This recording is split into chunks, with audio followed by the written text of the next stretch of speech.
Okay, so I believe we are ready to start the public portion of the meeting. The board did have an executive session, so that's why we are a little bit late in getting to this part. So the meeting of the WSESD did come to order at 5:30. The public portion, of course, now here at 6:37.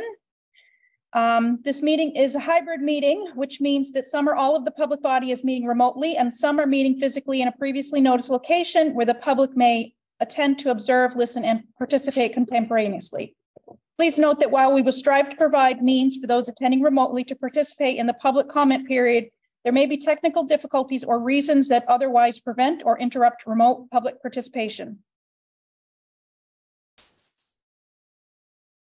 If a member of the public or the public body has technical difficulties accessing this meeting remotely, please alert us by email. In the event of a technical difficulty that cannot be resolved, we may continue the meeting if necessary to time and place certain. Please note that all votes taken during this meeting that are not unanimous will be done by roll call votes. Okay, so I would would entertain a motion to amend the agenda to change the reasoning for the executive session at the end of the evening. It does list contracts and it is actually 1 VSA 313A1E, pending or probable civil litigation or prosecution to which the public body is or may be a party. Is there a motion to amend the agenda as such? So moved. Thank you, Deborah. Is there a second? Second. Thank you, Anne. All those in favor of amending the agenda as indicated, please signify by saying aye. Aye. Aye. Any opposed or abstentions? Thank you very much. Deborah, did you have no, I'm on hold. Thank you. Okay. So now we will move on to student matters, 5 to 10 minutes. But before we do that, I will just remind everyone that we, having been delayed, we do have a full meeting. So we're going to try to move very efficiently through things and make sure that we get to everything we need to. So, and now we will go on to student matters, 5 to 10 minutes. Are there any students in the Zoom that who would like to speak? Yes. Wonderful.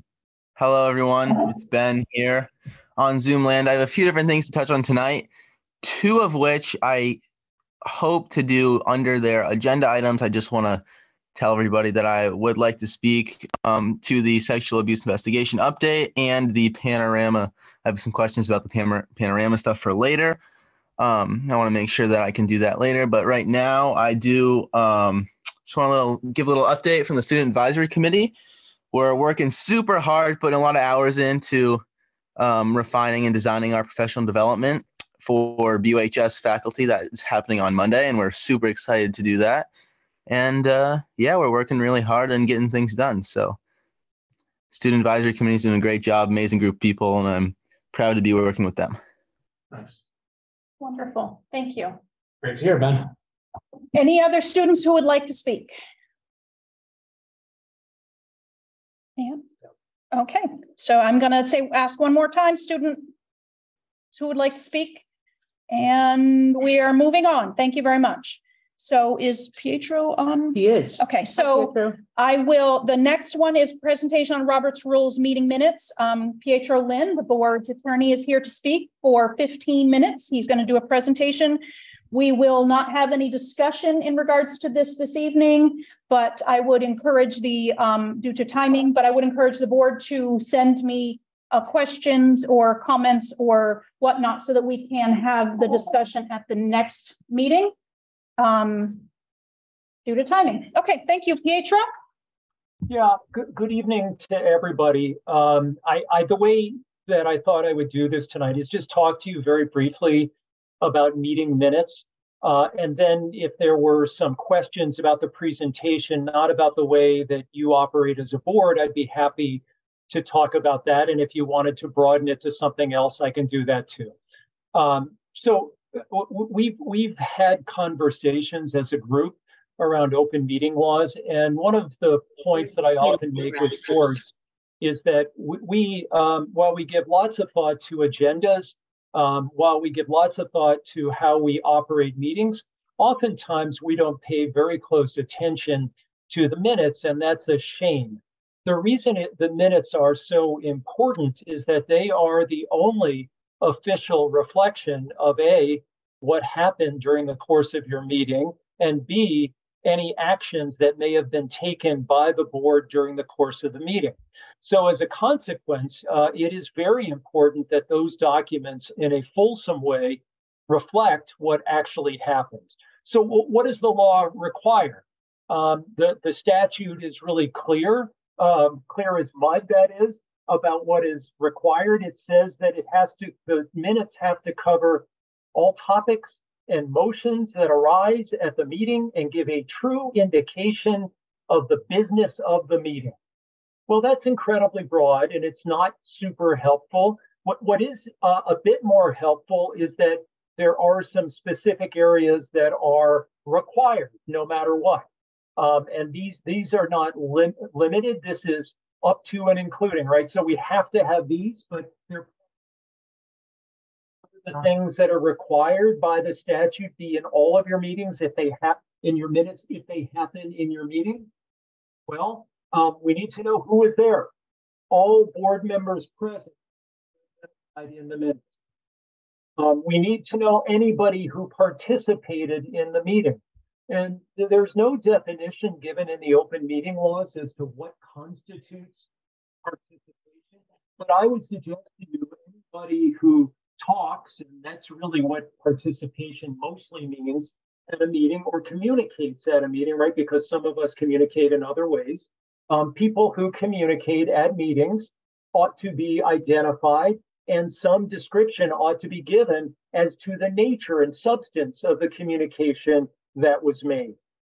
We know that all motions, proposals, resolutions offered by any person must be identified in your meeting minutes. And what the board does with those should also be identified. The results of any vote, with a record of individual votes, if a roll call was taken, those all must be in your minutes. But as you can see, these mandatory subjects are pretty narrow. There are a lot of things that happen at your meetings that may require a more comprehensive approach. And what I would say to you is that while we're not supposed to write War and Peace, that it's important for somebody who perhaps cannot be there, who wanted to be able to look at your minutes and get a true sense of the nature of the business transacted by the board, positions taken by people in front of the board, and actions taken by board members, arguments raised by board members, and those actions, forgive me, are things like tabling issues. Even if we don't vote to pass some resolution or action item, if we vote to table that item, that should be something that is reflected in the minutes. So I guess what I'm saying to you is, to the extent possible, be more inclusive than under-inclusive, so that when people come back later and look at this, your official record, they will have a true sense of what was transacted. So once you create this document called minutes, what do we need to do with them? Well, the statute tells us the answer there also. One of the things we must do is we must post those meeting minutes. They're kept by the clerk or the secretary of the board, and then they must be posted within 5 days on your website and available, if people ask the clerk or the board for those minutes, available to them and produced to them. They must stay posted for about a year. And if at some point we approve or revise those minutes, then the revised minutes must be posted, and again, posted for a year, or sorry, 5 calendar days, and then posted, for a year from the date of the meeting when the minutes were taken. So those are the laws that govern meeting minutes. And I guess I look to all of you, whether there's some questions or concerns about that, clarifications that you're looking for. Any board members have any questions for Pietro? Anyone, any board members online? Oh, I see Michelle. Michelle. And Liz. Okay, Michelle. Hey, thanks. Pietro, I thank you for giving us that overview. It was brief and I think it's straightforward. And I'm hearing you say that, it's good to have as much information. I know I appreciate that. Is there anything any feedback you would offer? Is there ever too much information? Is it ever, it sounds like you're saying better to be overly detailed than less, but can there ever be too much, or is there guidelines around drawing lines around details around the meeting as long as it's within the context? Yeah, that's really a great question. And Michelle, I would say that it is a judgment call, right? We want to be representative as we can, so that somebody who was not there and is reading it gets a clearer sense of what happened. And yet at the same time, I understand the burden associated with, literally transcribing everything somebody says. That's hard.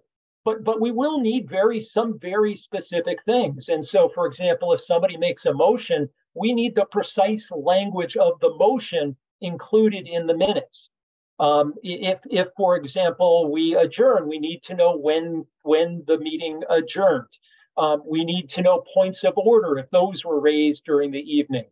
If there was a debate, it would be good to get the gist of the arguments on both sides of the debate for posterity.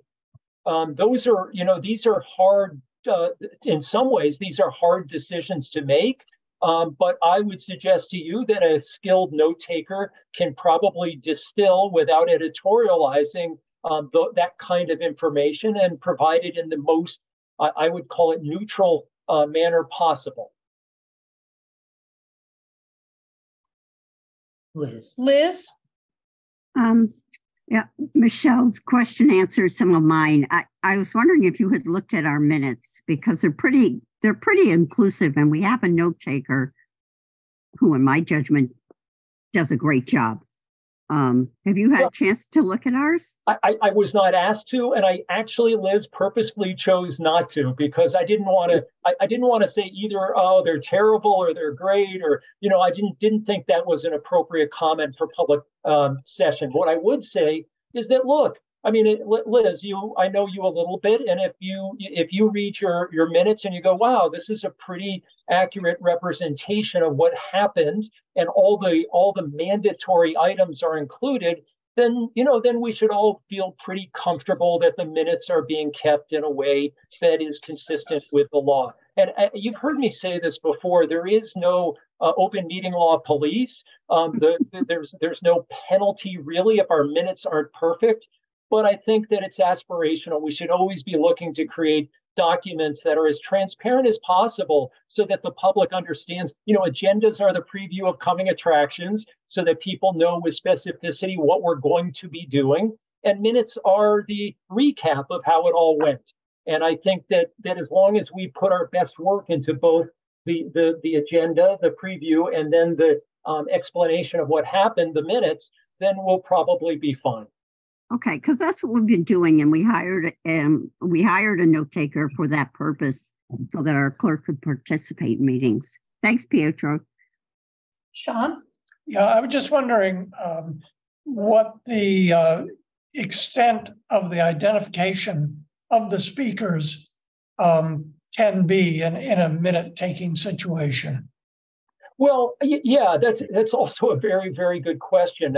This is not in the minutes part of the statute, but I think the open meeting law contemplates that when people come to speak to you, that they will give you two pieces of information. One is their name, and the other is their town of residence. And that is something that's contemplated in the open meeting laws, and I would assume that would find its way into the minutes. Okay, thank you. Deborah? Yeah, on exactly this point, you just said that the essence of the debate should be presented in the most neutral manner. So Sean just raised the issue about the name of the speaker. And when you're having a debate, whether in full board meeting or in a policy meeting, and you ascribe someone's name to discussion points, it's sort of almost like a dialogue going down the page. I know that Robert's rules suggests that that may not be the most appropriate way of presenting the debate. Putting someone's name to a comment can actually target that individual in terms of what they've just said as part of healthy debate. So I wonder how to deal with that situation. Yeah, I totally understand what you're saying. And I suppose, look, Deborah, I don't think minutes are a way to shame people.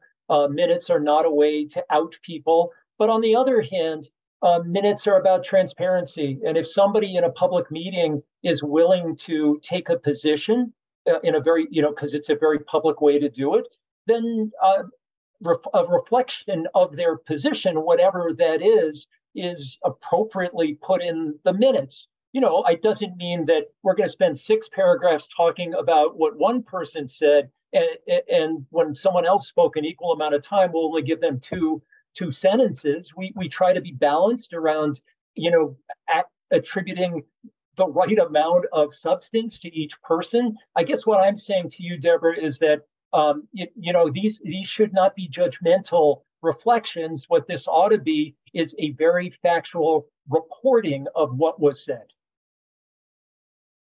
So, Pietro, this is Tim Maciel. Hi, Tim. Hi. So, Robert's open meeting law requires that we follow Roberts. Roberts is unequivocal in saying that minutes should record what was done, not what was said by whom. So how do you reconcile that with what you just said about attributing comments to people?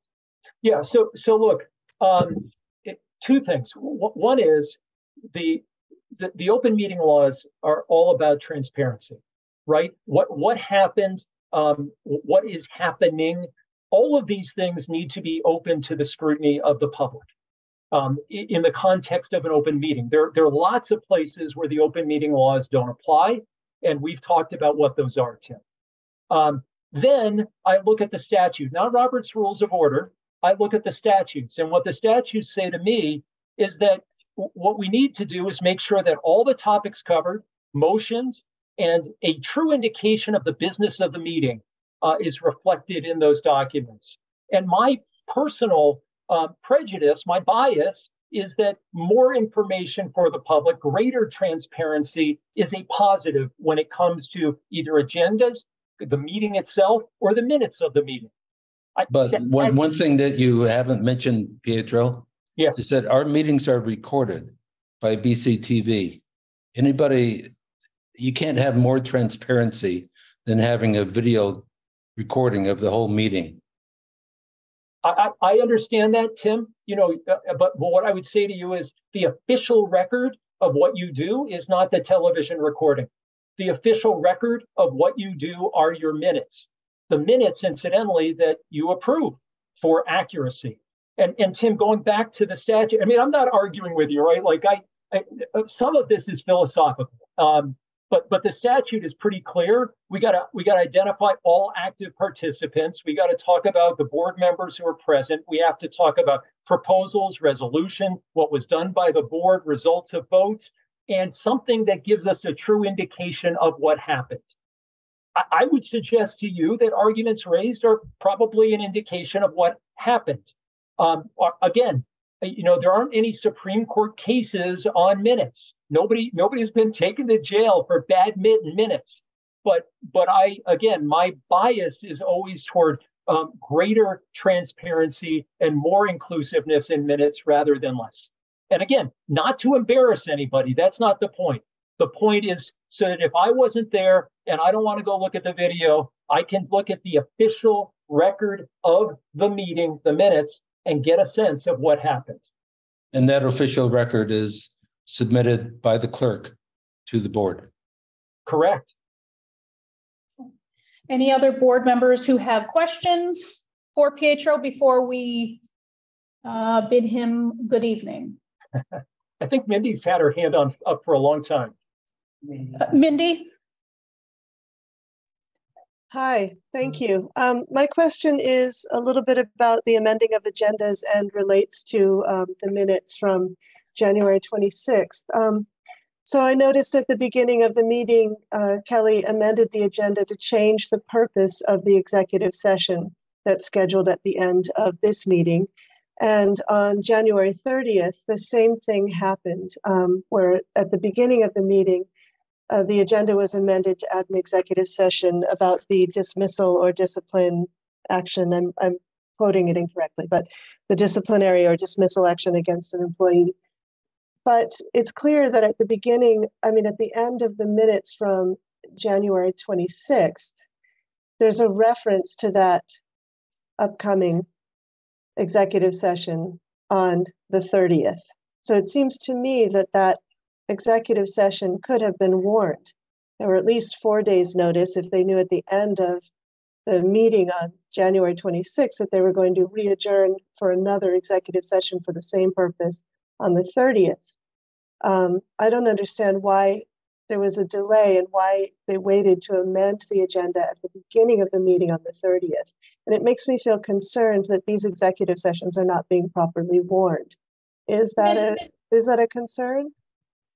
Mindy, I'm gonna ask for you to, can you send that to me in an email, because I could quite possibly respond to that, but not having those particular minutes or those particular agendas in front of me, I can't really respond. I mean, obviously Pietro is welcome to respond as well, but I'm asking if you would be willing to send that to me in an email, and I can see if I can get you a responsive answer to that.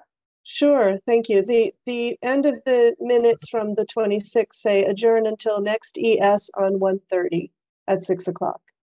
Can I just ask one question, Sure. Kelly? Yep. The 26th was a Friday. The next meeting was on a Monday. What is it about posting on a Friday? We can't post on Friday.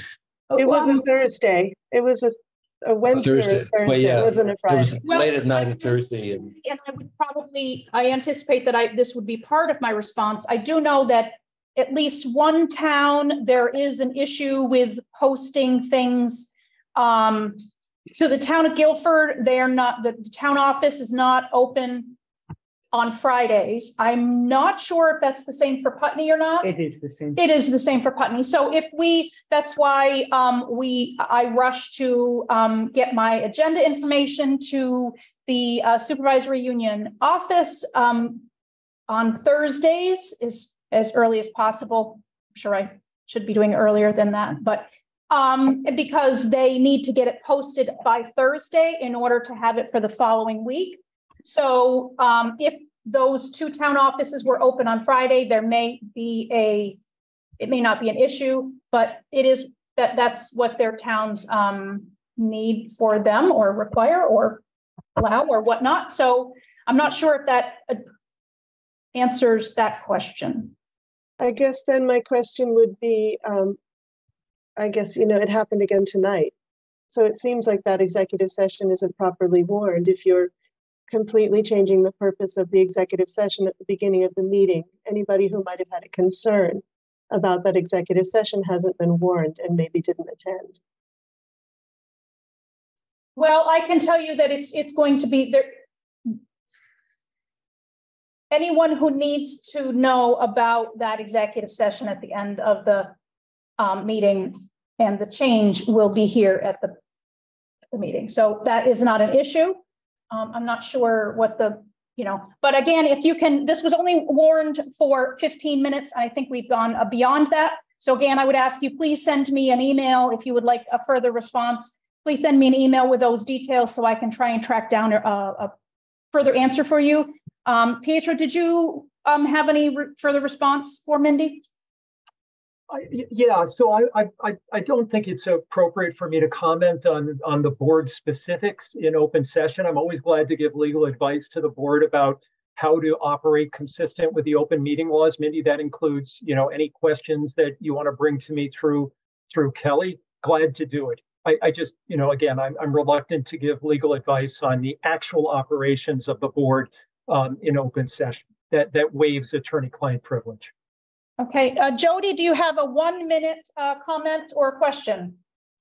Can you hear me? Hi, Yes. Jody. Okay, hi. I have a 1 minute. And it's kind of in a roundabout way of this. You're talking about open meeting laws. You're talking about sessions. I have been looking online to find out. I understand that emails are an open issue and that emails are public domain. How do emails come into this as far as minute meetings? Because things shouldn't be discussed publicly in these emails, and some people shouldn't be emailing their board members. And I've heard from several board members that they are getting emails that aren't appropriate. So I'd like to know that from the legal perspective. Yeah, so I would say this, that emails are public records and they are subject to request by any member of the public, as long as a board member is communicating around board issues, not their own personal life. Then those materials are public records and subject to request by the public, and we have to produce them. On the other hand, the emails are not minutes. Emails are communications. If, on the other hand, there are emails back and forth between a quorum of the members of the board about board business, then that's a violation of the open meeting law, because we shouldn't be doing that. We should have all of our communications between a quorum of the board in front of the public at a warned meeting with an agenda. So how do we go about getting some of these emails and bringing them to the public's view? Oh, well, so look, as with any public record, if you make a request to the custodian of the records, I think that's somebody in central office. If you have a public records request policy, if not, you should probably send it to, I don't know, the superintendent's office and say, I want all the emails between the following people, teacher X and teacher Y, and I want them between these dates, and to the extent that they're public records and not subject to exemptions because they involve student records or things like that, then we produce them. Okay, thank you very much. Thank you, Jody. Michelle, I see that you have your hand up very quickly because we are beyond the 15 minutes. Quick question. Pietro, I just wanted to clarify, when you were talking about when minutes are amended and they've been revised, I think my understanding was that the revision is then because it's in the next set of minutes that's been noted. Is that correct? Is that appropriate, or are we actually supposed to amend the original minutes and repost them? Yeah, you're supposed to amend the original minutes and post, and you say repost them, post the new amended minutes that more accurately reflect what happened. And of course, I've seen that happen countless times because, the poor note taker is scribbling away and sometimes doesn't get some important piece of information. And that's perfectly understandable. And there's nothing unusual about including things that may have been forgotten. Or it may be that others remember things differently than the note taker. That happens. Thanks. Okay, thank you, Michelle. Thank you, Pietro, for indulging us. And I think we are ready to move on to our next topic. Thank you and have a great evening. You're welcome to stay, of course, but oh, well, he's already left. So we will move on to the consent agenda. The clerk's report, approval of the minutes from February 14. Is there a motion to approve? Reporting in progress. Thank you. Robin, is there a second? Second. Thank you, Anne. All those in favor of approving minutes from February 14, please signify by saying aye. Aye. Aye. Any opposed or abstentions? I just have a question if I could. I'm sorry. I wasn't at the meeting, but I watched the whole meeting on BCTV. So can I add my name to approval? Yes. All right. Okay. So I say yes. Okay. So Sean has voted to approve. Any abstentions or opposed? I don't hear any. Can you just add me to the attendance on that meeting? Oh, I came in a couple minutes. Sure. Tim, can you add Mr. Lyman to the attendance? On February 14th.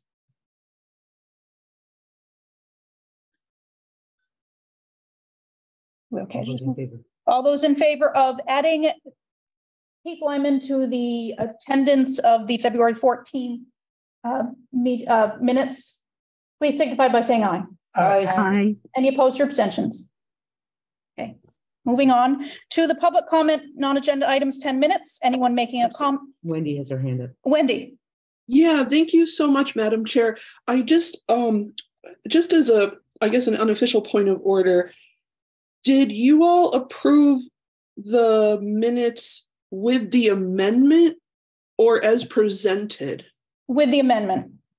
Okay, and so it's still appropriate that Robin made that motion and Ann seconded it, even though the amendment was added after they moved. I just want to make sure I get this right. Why don't we re-vote? Okay. You can only make an amendment after the motion. Can't make an amendment before the motion. Yes.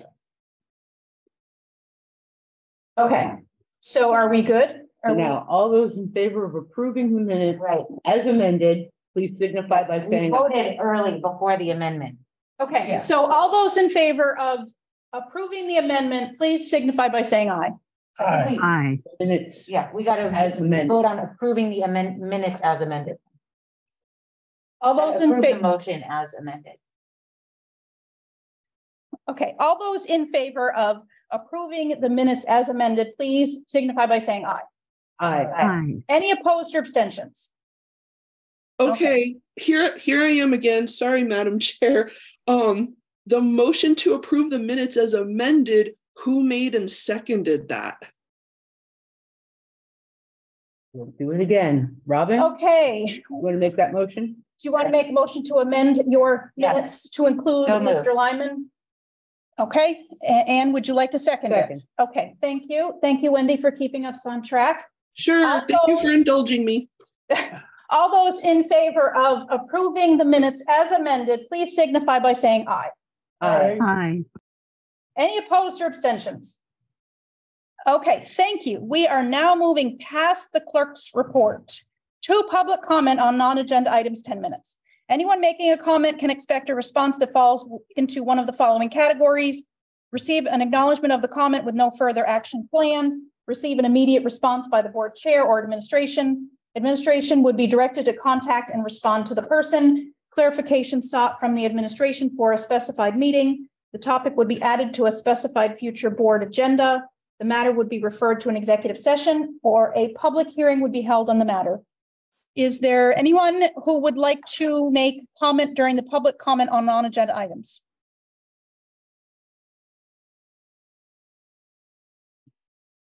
I'm going to ask a second time. Anyone would like to make public comment on non-agenda items? And a third call for public comment non-agenda items.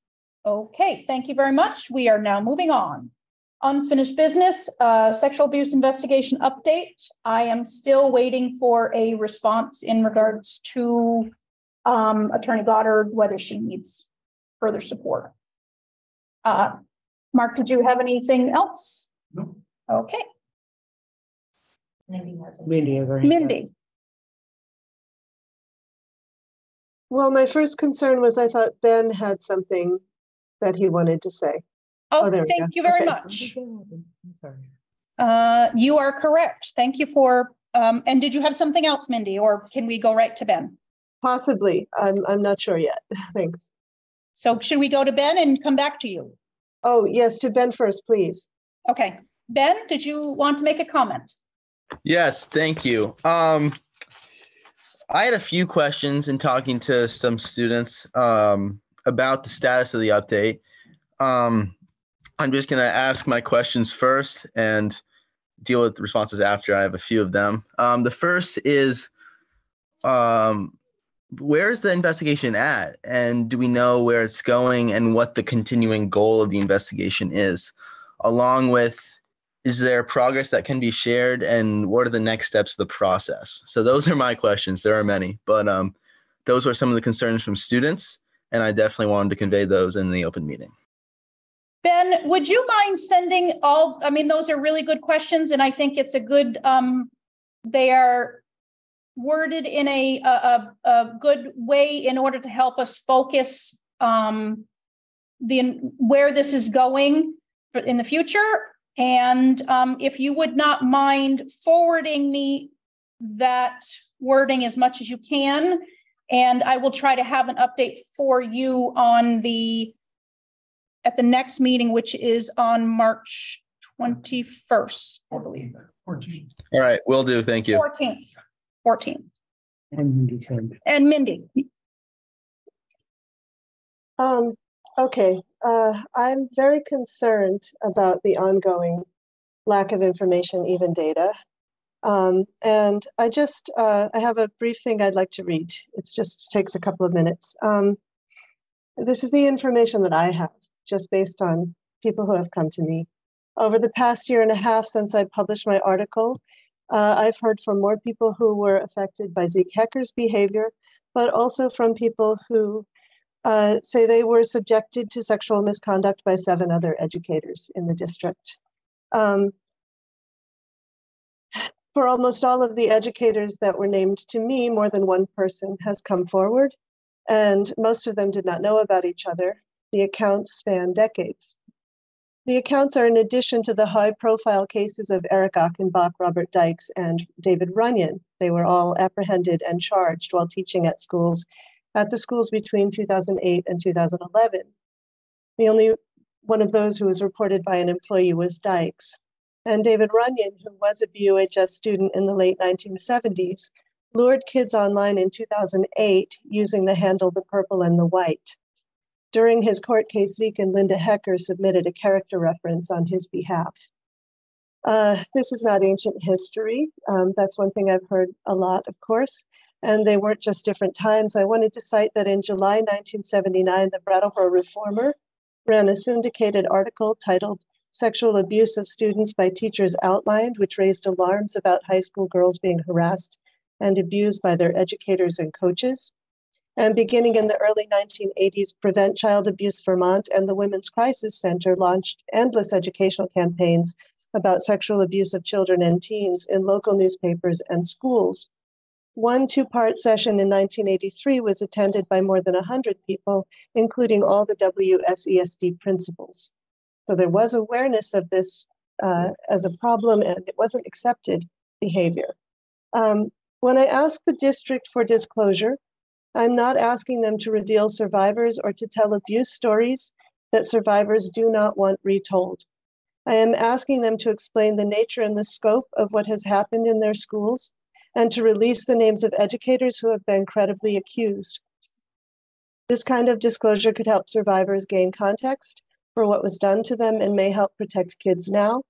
And I've researched and found more than one of the named perpetrators working in other schools or with other organizations that serve youth, even when they have surrendered their licenses.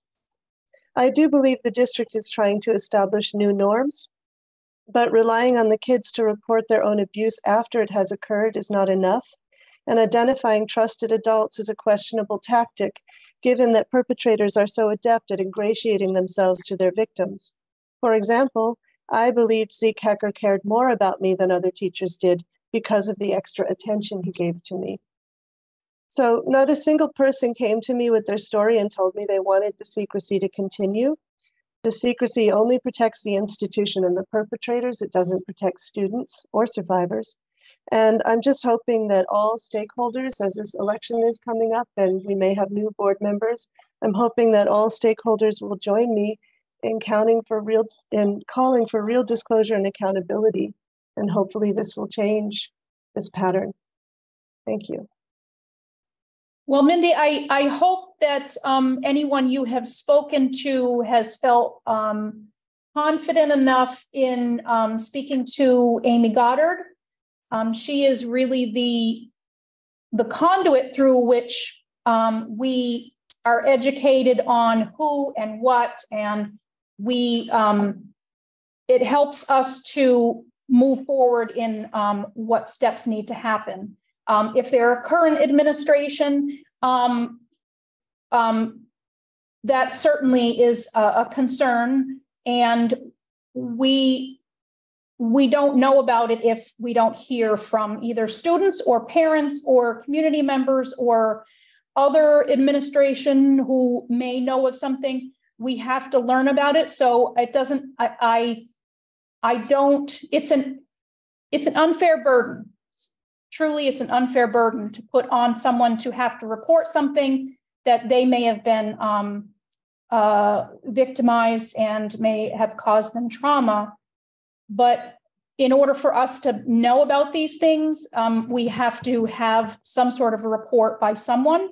So I would encourage you and anyone else who may have experiences or know of something to please contact Amy Goddard. I know it sounds like a record playing over and over again to say that, but that's really how we will find out about things.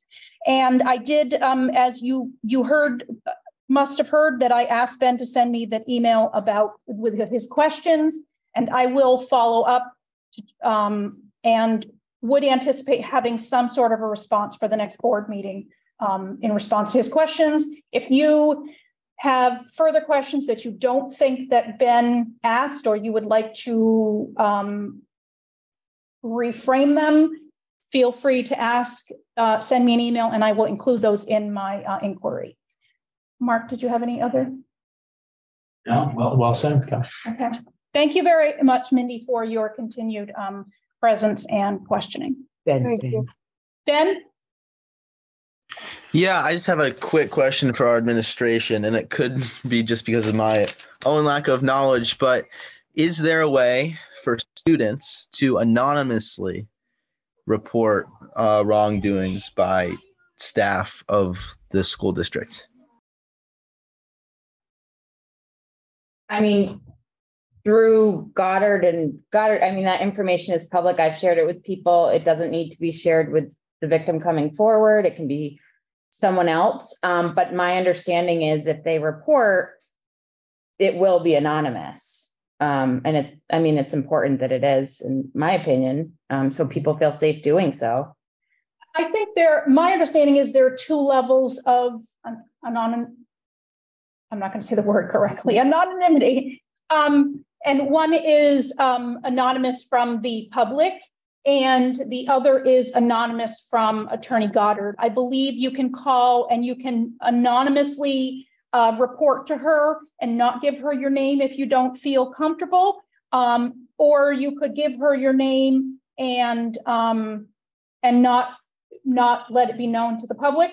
So I believe that there's a mechanism for that. So I would encourage anyone they do have a website. We can try to make sure to include that in the, I believe it's already on the SU website. If not, then we'll try to get it there. But where else would they be able to find that, Cassie? Is there some? I know it was shared earlier. It can definitely be reshared so that it's fresh and everyone has it. We can be prepared to make sure. I'll be prepared to have that email address for the next board meeting as well. Yes, thank you. It was the information we shared to students in the fall. One other quick follow-up is that for non-physical violations, if there are comments made that are inappropriate or insensitive, are there anonymous ways for students to report that don't go through the attorney, that just are internal within administration? That's a good question. Ben, I think you could choose to anonymously report a concern. So report a concern, but also report that you don't want your name to be attributed to it. Does that make sense? Through what? Yes, but through what outlet? Somebody at the school that you trust. Yeah. Okay. Or even through your parents, frankly. And I have had like school counselors come to me and say the student doesn't feel comfortable sharing who they are, but they wanted to report a situation, Okay, thank you. That student can go to you directly and ask for it to be anonymous, of course. Oh yeah, yes, I would keep it anonymous. I mean, yes, we never use students' names when addressing something. Yes, very important. Michelle? Yeah, Ben, thank you for raising these questions. And we've had a little opportunity to speak about this outside of a board meeting one-to-one. And I think we need to look a little bit more carefully at this, because my understanding is there's been situations where students have gone to faculty and staff to report something that was inappropriate, and they were told that to pursue those measures, their name or a parent's name essentially had to be on that list as part of our policy, because the first step is intervention, is to kind of, do work with that teacher, for example. And so I think that seems to be the system that's set up. And I think that's what we're talking. I think, I don't mean to speak for Ben, but I think that's the conversation, is more in school, not necessarily reporting to Amy Goddard, but just if a student is having an issue with a teacher, it makes sense, right, that we want to try to repair that and identify that. But in certain situations, that's not always safe for the student or comfortable for the student. And they don't have an avenue to have a voice unless they're willing to be essentially brave and put themselves out there. And so I don't know, this might be a policy committee type of thing to take up. I don't know if I'm missing something, but I just wanted to add to that conversation because I think it's really important. And we're kind of saying, oh yeah, of course this is possible and feasible, but I definitely know that has not been the case. And there's some missing pieces here that we need to pick apart. Okay. David? Cassie wants to. Oh, Kathy. Michelle, I'd be interested if you are willing to share any information around that with myself or any other members of the administration, because that is not the procedure that we have in place. Anytime a complaint is made about another individual, student or staff, confidentiality regarding who is reporting, we have to keep that. I mean, that's, a legal issue, and that's also just the right thing to do. So if something has been reported and then it's been addressed with a teacher and a student's name has been shared, that is something for me to be aware of so that it can be addressed, because that is not appropriate. Yeah, I would love to have a conversation. I would love to share in a more confidential setting, and I could provide that information. And so maybe we could better understand what happened in this situation. Please do. I appreciate that. I'll reach out to you very soon. Okay. Oh, I'm sorry. There is specific contractual language in regards to this topic for the association board union agreement. And so if a student comes anonymously with a complaint about a staff member, the administration certainly can hear it, certainly can speak with the teacher and address it, and we should if it's any validity or, but there is language around how we deal with that administratively. So if we need to take disciplinary action where something would go into their employment record or whatever, then there is contractual language on how that has to happen. And that does include the person making the report. Sharing, yeah, it needs to be in writing, and they have to identify themselves. So it does make it tricky sometimes if they want to remain anonymous when it comes to discipline of an employee. And then that could go in different directions depending on the situation. But can you just clarify, Keith, does it have to be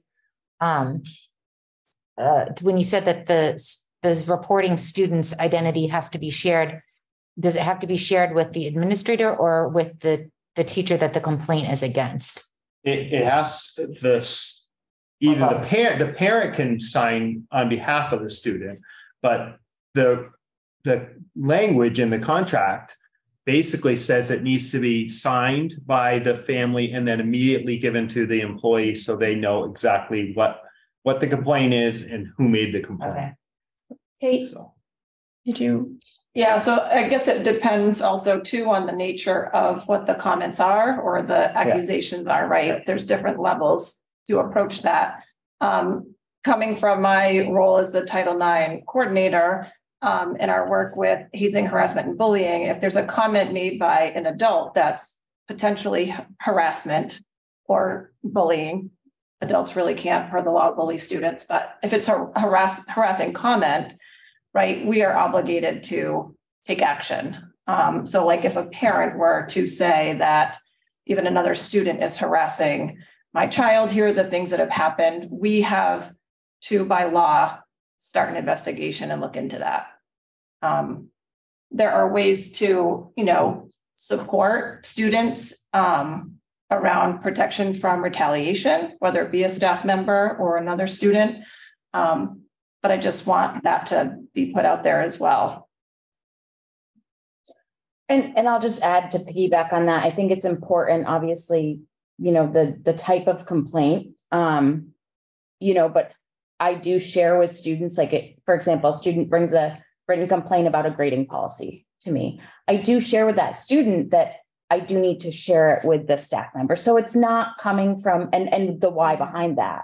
So they're not completely blindsided by the fact that I did that, because I want them to trust also the process and understand the why.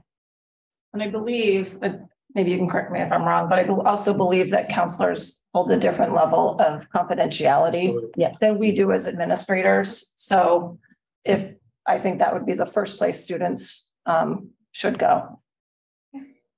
David? Yes, thank you, Kelly. Those are really helpful comments about how the system works. And I think that also really demonstrates that the system really is very careful at protecting the adults. But to directly answer Ben's question, the one place that students can go and be certain that they will be kept, their identity will be kept in confidence, is the Women's Freedom Center. The school district is really constrained by so many regulations, but I'm not going to say any more because I see Eva Nolan has her hand up and she's a professional in the field. So I'm going to get out of the way. Eva? Hi, so yeah, I'm so glad that you brought up the Women's Freedom Center because they do have a hotline, a 24-hour hotline number. There's also RAIN that also has a hotline number as well that's 24 hours. And they do have an adolescent unit there as well. And the hotline is a really great way because a lot of times panic attacks can come in the evening. And you don't have a counseling office at school to go to and talk to. So being able to pick up the phone and talk to someone in the middle of the night can be the difference between life and death. So my question is, are we providing these hotline numbers to the students? I know that with RAIN, they will, because with the disclosure, it's about empowerment. So the survivor decides how and when they want to disclose. So sometimes having an outside consultant, somebody to come in as a support to speak for them, they're able to do that more freely. So I'm wondering, are we connecting with the Rape Crisis Center down the road? Are we giving these hotline numbers? Do we have cards that we can give to the students? Thank you. We do have them on display and also cards that are available in counseling. And it's never a bad idea to remind students about where these resources are for them. And we do, work with Sam from A Safe Place and the Women's Freedom Center to collaborate on services we can bring inside the school to support students. So. Nancy. Kelly, I'm going to put myself on the line once again, and I'm going to speak to something that was just said by a former board member, and that's David. The people who actually vote and determine the acceptance of the school contract is the school board and the union. It has nothing to do with we as administrators making that decision. And David made the point that this document, this part of the document is designed to protect the adults. And I just want to be really clear about the fact that very few of us as administrators sit on the negotiating committee with the union. That's up to the board. And David was a member of the board when this union contract was passed. And this language has been in the contract for years. I'm horrified that it's in the contract. I don't think any student should be asked to sign off when making a complaint about a faculty member or an administrator or any other adult. I think they should have the right to do that anonymously. But I have to walk the walk of the contract and talk the talk of the contract. And so for David to point out that this is about protecting us is completely false. This is about what you as a board and your teachers, the teachers union of this district, negotiate. And I personally feel like David owns a piece of that responsibility. And so does anybody who sat on the negotiation committee. And I know the union is going to fight us on giving up this clause, but I firmly believe that while an adult has the right to know what they're being accused of, they do not have the right to have the name of somebody who is powerless in the situation. And I will stand firmly on saying that I feel the board should make a point of negotiating this out of our contracts. And I would be much more comfortable when I speak to students about their complaints if you would negotiate it out. And I think every one of us would agree with that. I will say that I know I've been on the school board for a few years, and I know that early on, I remember I wasn't in any sort of role as chair or anything like that, but I do recall there being the superintendent coming to the board and there being a discussion about giving them authority. I don't necessarily, doesn't mean anything, but I don't necessarily recall that last year, but with COVID stuff happening, you know, I couldn't speak to whether that's actually true, and I have to look into that. But what I would say is that if there is particular wording that you feel is problematic, and you feel that the board should look at negotiating around, and that would be something that we would go through I believe the superintendent and Mr. Rucker. I think you're the two who actually we authorized to do the negotiations. But if you feel that there is particular language that is problematic, please feel free to send it to us. If you feel that there is language that is could be exchanged for this, please feel free to include that. I think, unfortunately, not many people here on this board, or I should speak for myself, but I think most people here would say we're not professional board members. We all come from different sort of work environments and life. And so it's not it, you guys. No, it's a comment that we are trying to protect ourselves. And no, I think it's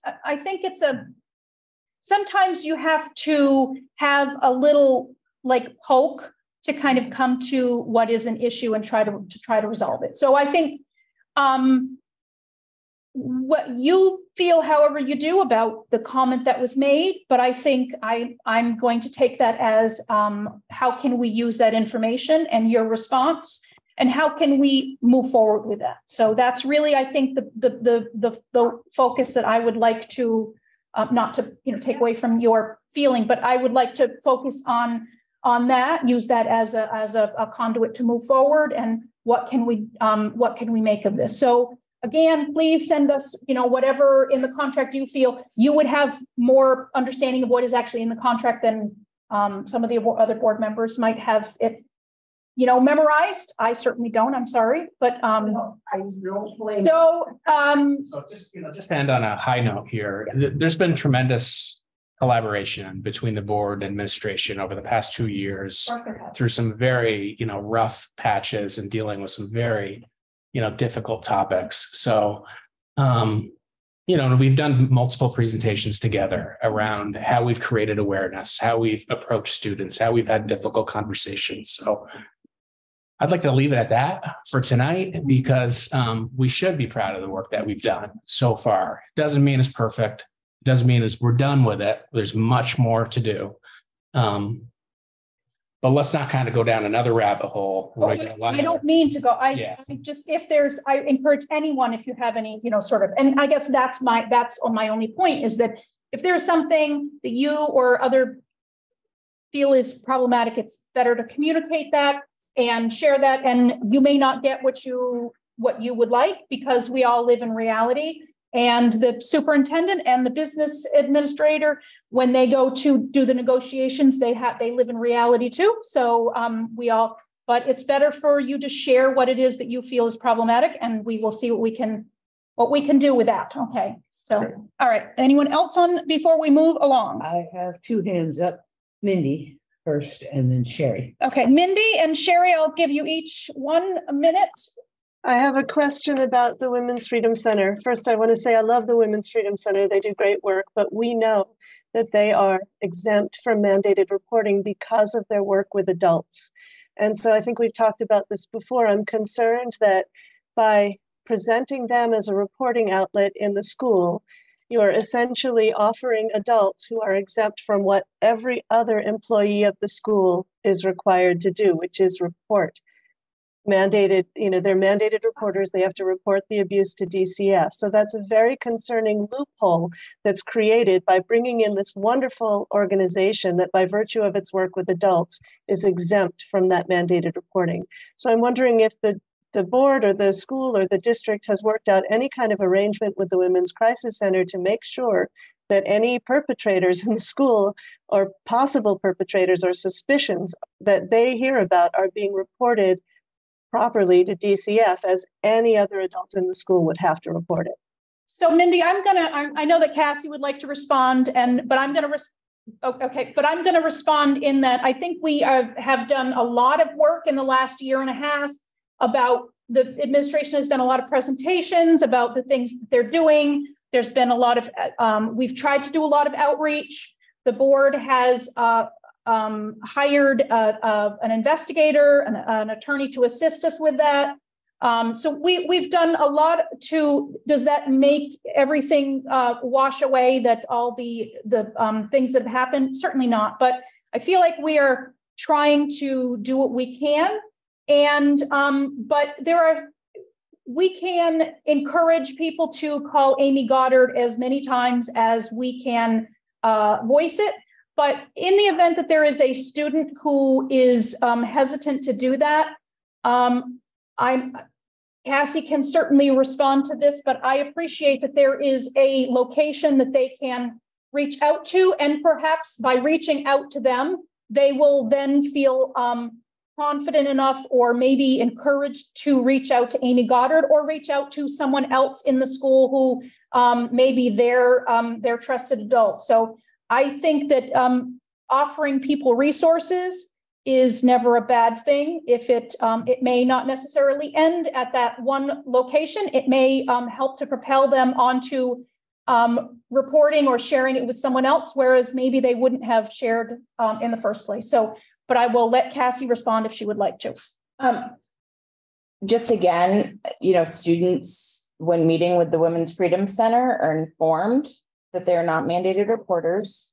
And I don't think the purpose of them meeting with the Women's Freedom Center is for them to report. I think it's to provide support so that they feel comfortable reporting, and are also provided other channels and resources to report. Okay, and Sherry. Hello. I think it might be helpful for the board to reframe the question, and considering your ongoing work to educate administrators and provide resources to students. What are the impediments that still exist for students who desire to report concerning behavior? And I think identifying some of those would be helpful in considering how to address this in the future. Because if students don't feel comfortable, these behaviors, reporting these behaviors will continue. And I think you have made tremendous progress in addressing how administrators and school personnel handle complaints. I know that when I came forward as an adult to an administrator, the administrator called up the perpetrator and told them that I was the source of the complaint, which led to bullying in the community. So I feel that you have made an incredible amount of progress, but it's important that any impediments be addressed for current students. Thank you, Sherry. I'm sorry that you had that experience. If you have any idea of what you think those impediments are, I would hope that you would feel comfortable sharing them with someone so that we can maybe at least look at them to see if they are impediments for students now. And I will leave it with the administration to keep that in their mind. Maybe they are already thinking of ways to try and encourage students. Cassie.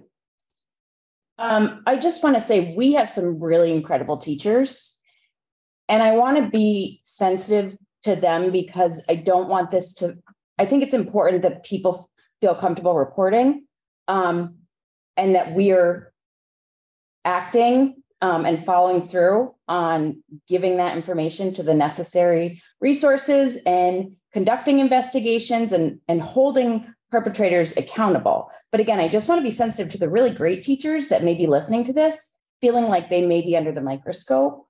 And like, I want to be sensitive to them because we do have so many of them. Thank you very much, Cassie. We appreciate hearing that. And it's a good reminder that not everyone is a perpetrator. Yeah, Eva. Okay, Eva, and then we will be moving on to the Policy and Amendment Committee. Eva?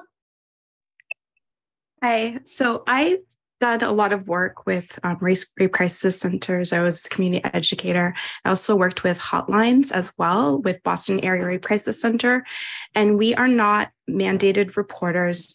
It is just a support network. When a survivor calls a hotline, they are listened to and they are given all of the services, all of the counselors, all the services that they are able to get to, financial.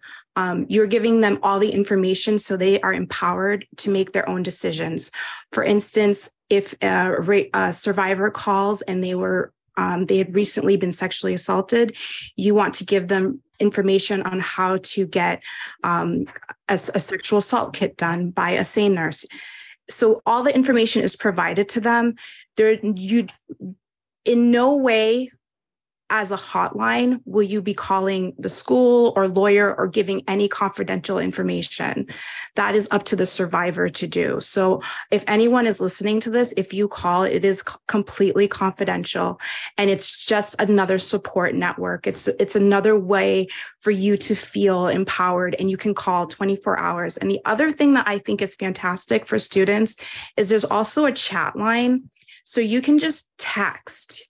You don't have to call because a lot of times it's really hard for younger people to call.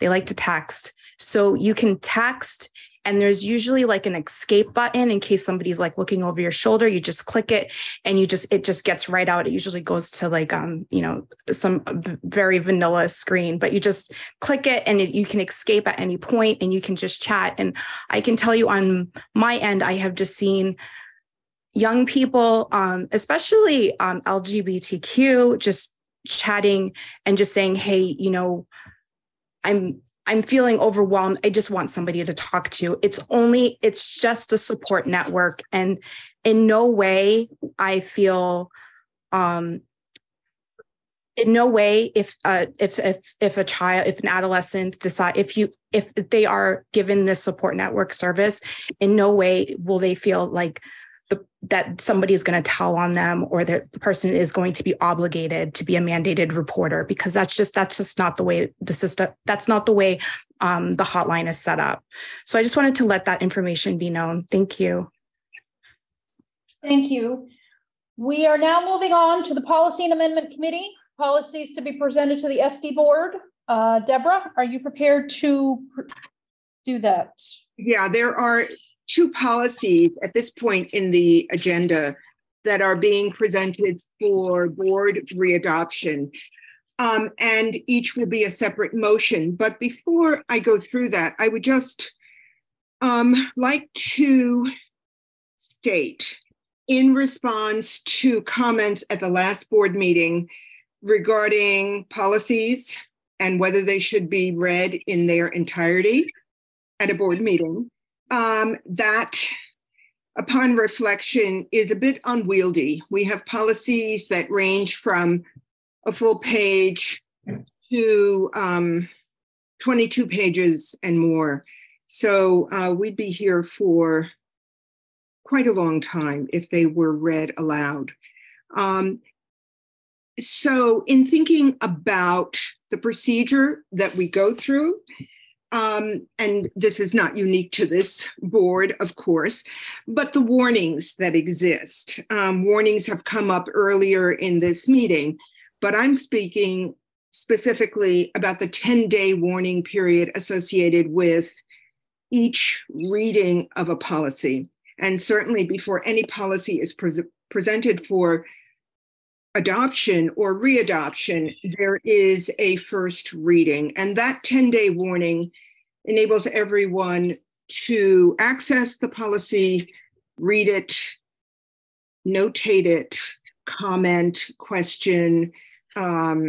So I just want to make sure that everyone feels engaged and informed. And to the best of my ability, I've certainly been indicating the major edits that exist in policies.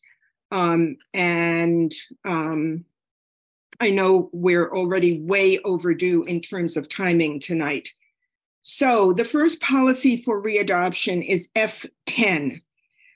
This is a motion for the board to readopt F10, reporting suspected child abuse or neglect. That's a motion. The motion has been made. Is there a second? Second. Thank you, Sean. Is there any discussion?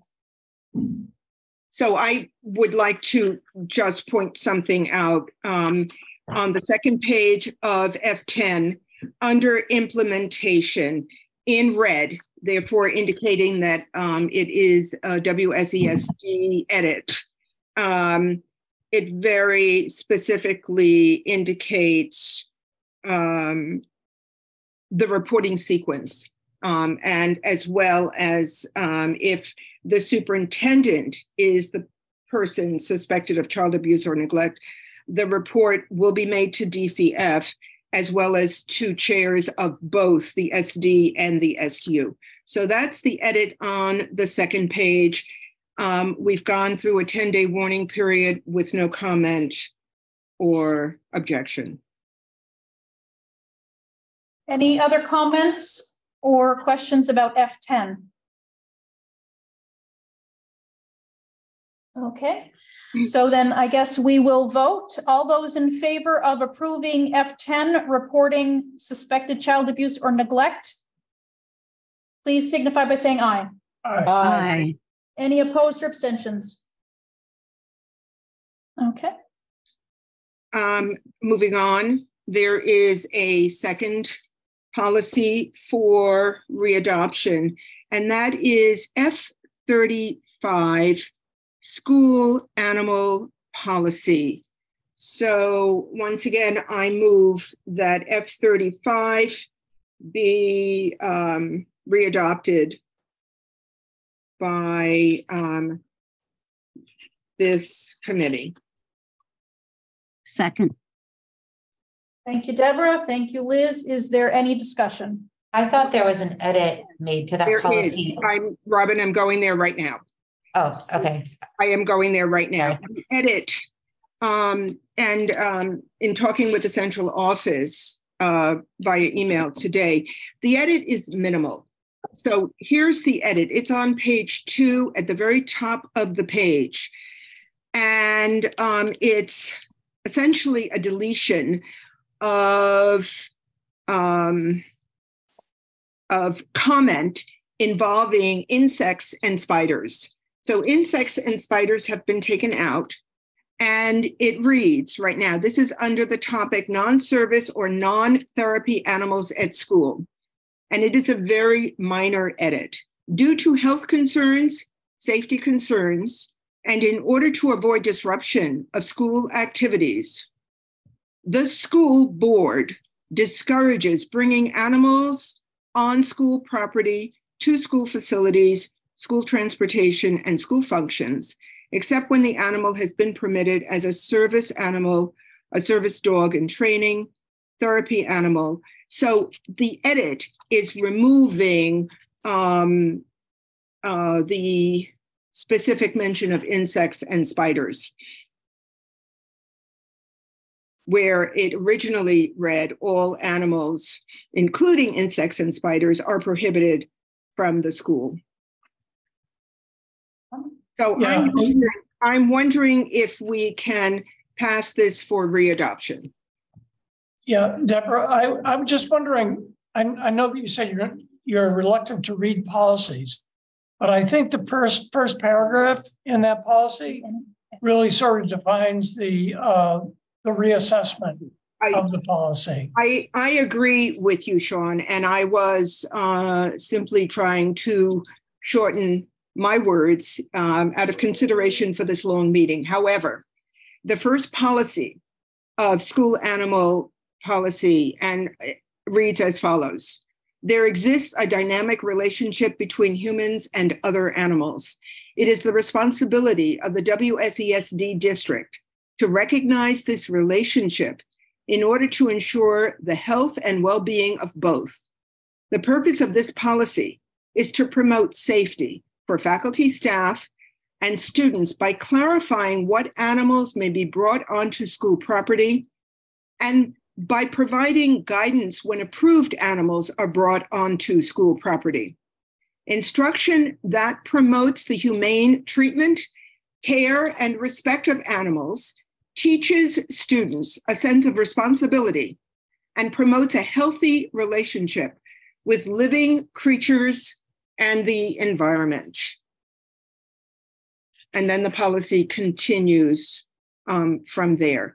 This again has been a 10-day warning since the last time it was presented, far longer than 10 days.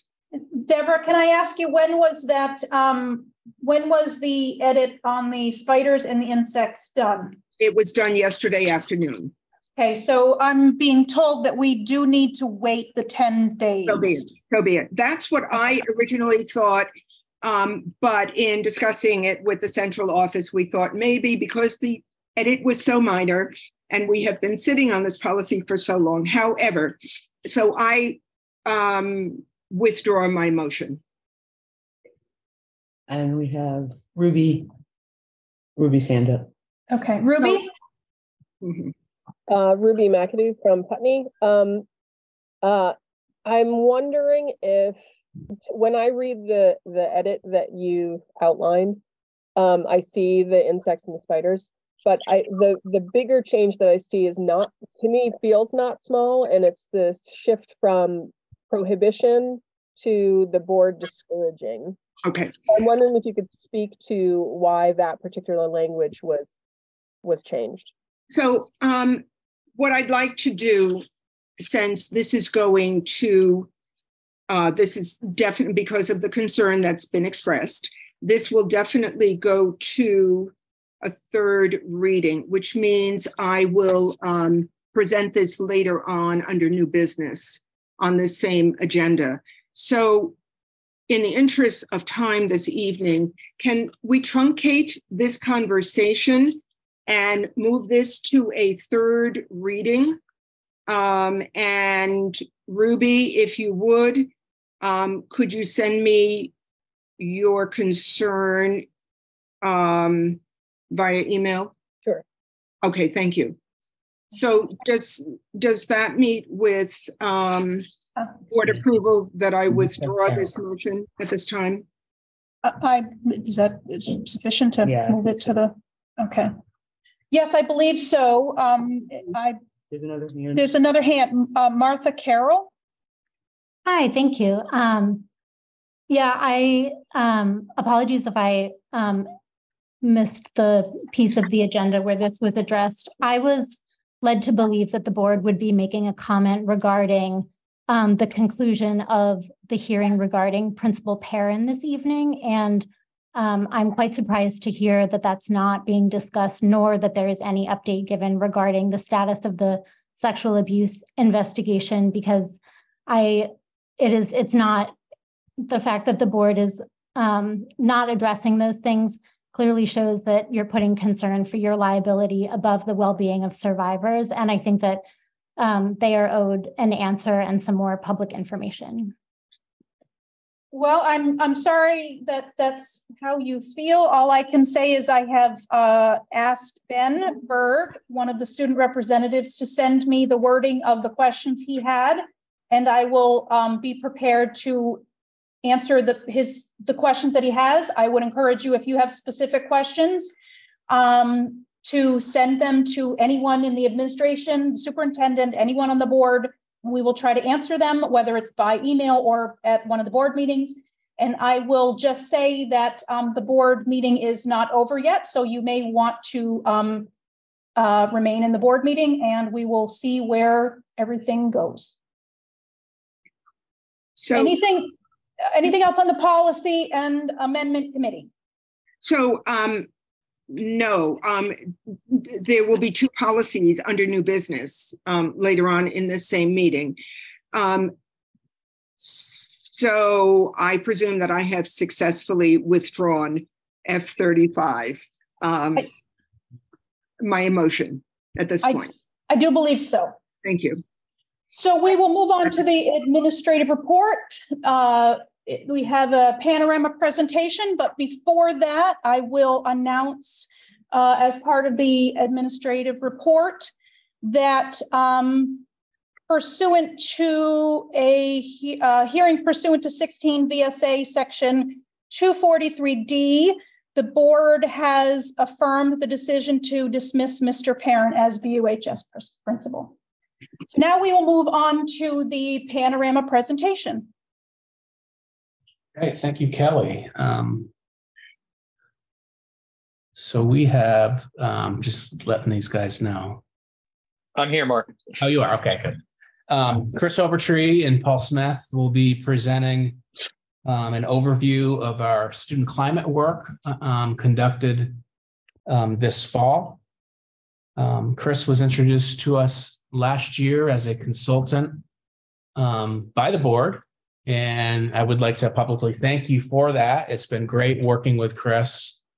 He's been a very thoughtful consultant. He spent much time in our schools, working with our various leadership teams, hearing from various student groups at all of our schools as well. So tonight is an opportunity to present kind of an update on where we are in the process, and we look forward to continuing to consult and work with Chris into the spring of this school year as well.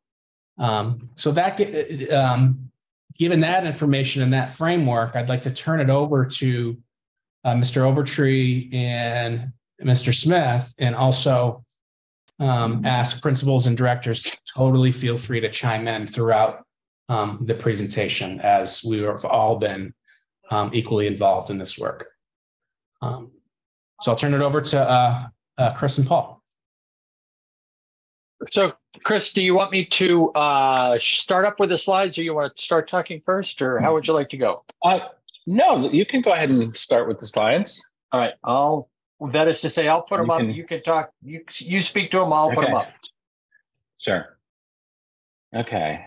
Everybody see that? And can you put it in presentation mode if you wouldn't mind? That I shall. Just click on the slideshow. slideshow. Yeah, just have to find my cursor. There we go. There you go. Thanks.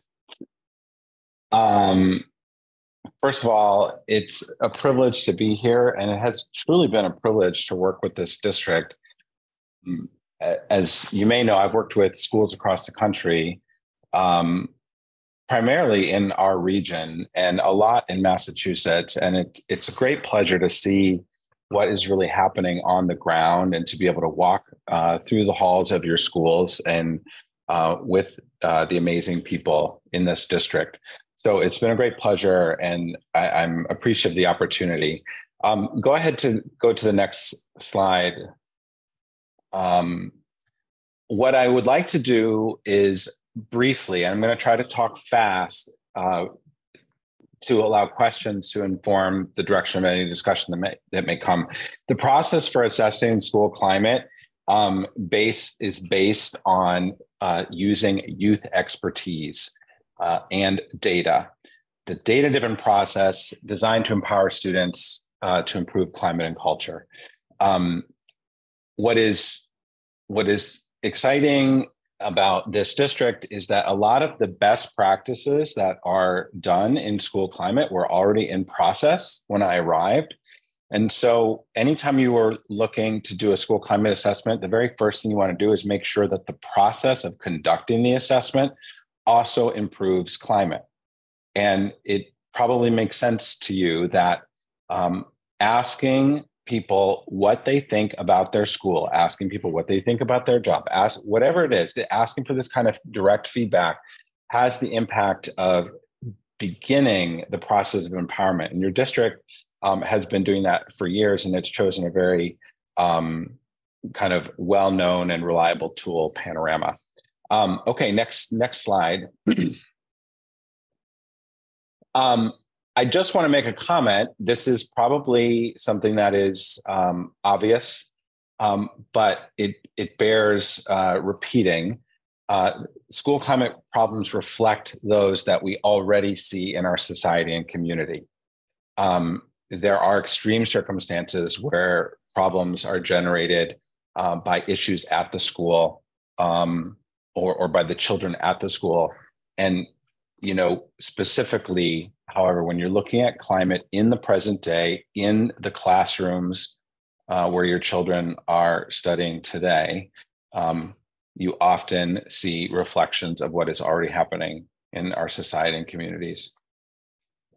Next slide. So the process is to use data to develop strategies that create tipping points and promote positive changes. Your district already is steeped in data throughout all of its practices. In fact, you likely already know, as I'll say more later, that each of the schools in this district are relying on multi-tiered systems of supports in various forms. I can talk a little bit about that a little bit more, but what that essentially means is using data to generate strategies in both education and social emotional learning, and in positive behavior management and the development of norms to be tiered in your response. Tier 1 being the kind of response that happens at the school-wide level, Tier 2 and Tier 3 being more targeted for more specific needs. So data is just flowing through all of your schools, and it is being used in really important and valuable ways to define and to develop the strategies. When it comes to climate, what we're looking to do is to create tipping points. Tipping points is a concept that's out there. But the idea is that information and attitudes and strategy and values and culture start to move an institution to a place where something really important starts to tip over. There are likely people in your communities that are already sensing what some of those may be.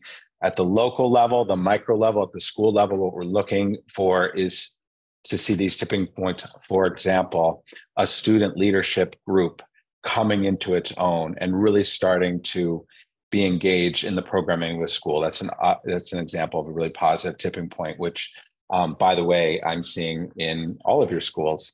And then, of course, to promote positive changes. Next slide.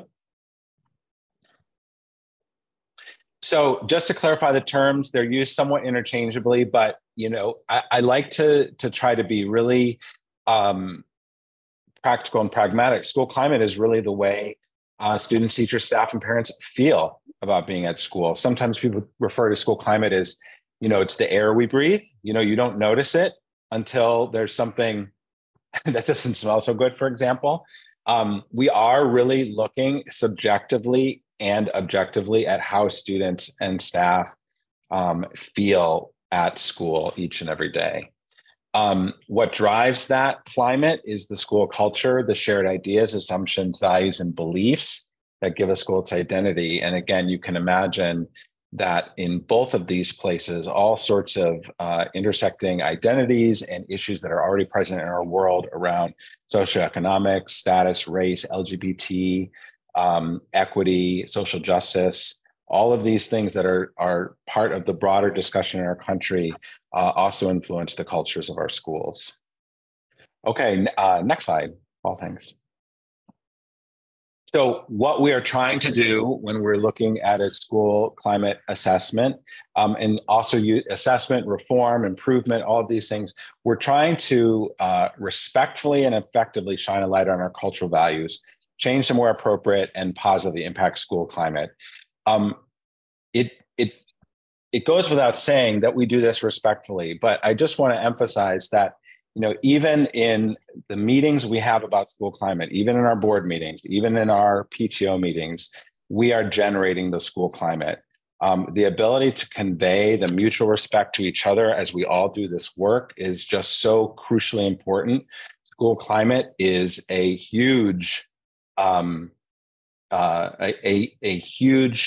moving entity. There's no one moment in time where you can say this is what defines a school. So the importance is to be really attentive to the practices, to their sustainability, to their resiliency, something that is really important right now, given that we are seeing some pretty worrying trends in kind of labor and staff turnover in the world of education. We're trying to do this respectfully and effectively. Okay, next slide. So what are the steps? First and foremost, your district already, before my arrival, enlisted its principals and teachers and student leaders in the process of making the decision, we would like to make our schools better. Very simple. Would you like to make your schools better? Yes, we would. They decided, again, before my arrival, to use Panorama, a well-validated survey around school climate. There are lots of surveys. And as a bit of an aside, I want to warn all of us against the kind of statistical or methodological criticism of a survey and suggest that it's a bit of a distraction from the more aggregate question about how we are feeling at our school. There are many surveys, and they all suffer from the same kind of methodological criticisms that follow all survey research. You can get a PhD in the methodology of survey research. So I'm not saying that there are not weaknesses to Panorama. I'm saying that there are weaknesses to all of these surveys. And that's what is most important, is that we engage in the collection of data, the analysis of data, and using that data to make improvements. So your schools, as part of this Panorama data, which has been in use since before this year, I believe this is the second full year of use, fall data, identifying key issues and setting goals for improvement. All of your schools, both on their own and with my support and help, reviewed their data closely, shared it with their student leaders, shared it with their staff and faculty leadership teams, dug into it, thought about it, tried to make sense of what it might be saying in light of other changes that were happening in the school in that year, thinking about how it reflected the issues coming out of the pandemic, thinking about things that are happening in the community. What they are now in the process of doing is developing action steps through collaborative planning, which toward the end of the presentation, I'll share a little bit about some of the things that I've seen happening on the ground. Our goal, of course, is for September 1, or I usually use September 1, but the first day of school in the fall, to be rolling out, having benefited from all of the learning and planning and data going through this full year, and then starting the cycle over that from there. Okay, next slide. Yeah, great. And now Paul is going to present at the aggregate level what the data is showing us at the district level. And Paul, I'll hand it over to you, and I may have comments as we go along. Great, thanks, Chris. I will preface it by saying many of the board members are aware of these data. It'll be based largely on the Fall Student Climate Survey, but I thought it was worth sort of giving a little bit of a review of where we are in terms of going about doing surveys. And the Panorama surveys that we use currently are three. The Student Climate Survey, that's students in grades 3 to 12, and currently administered in the fall and the spring. The Family School Relationship Survey for family members of WSESU students, that's administered mid-year, and we are in the middle of that.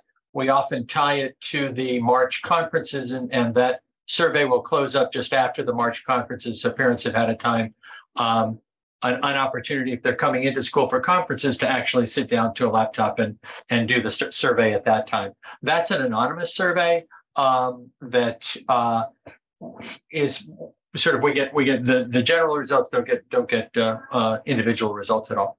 And then the teacher perception of students, teachers provide information on student strengths and social emotional learning skills, and that's administered in the spring. We will be doing that sometime in the upcoming month, sending out to teachers in the system a roster of students with whom they have familiarity to provide a sort of a judgment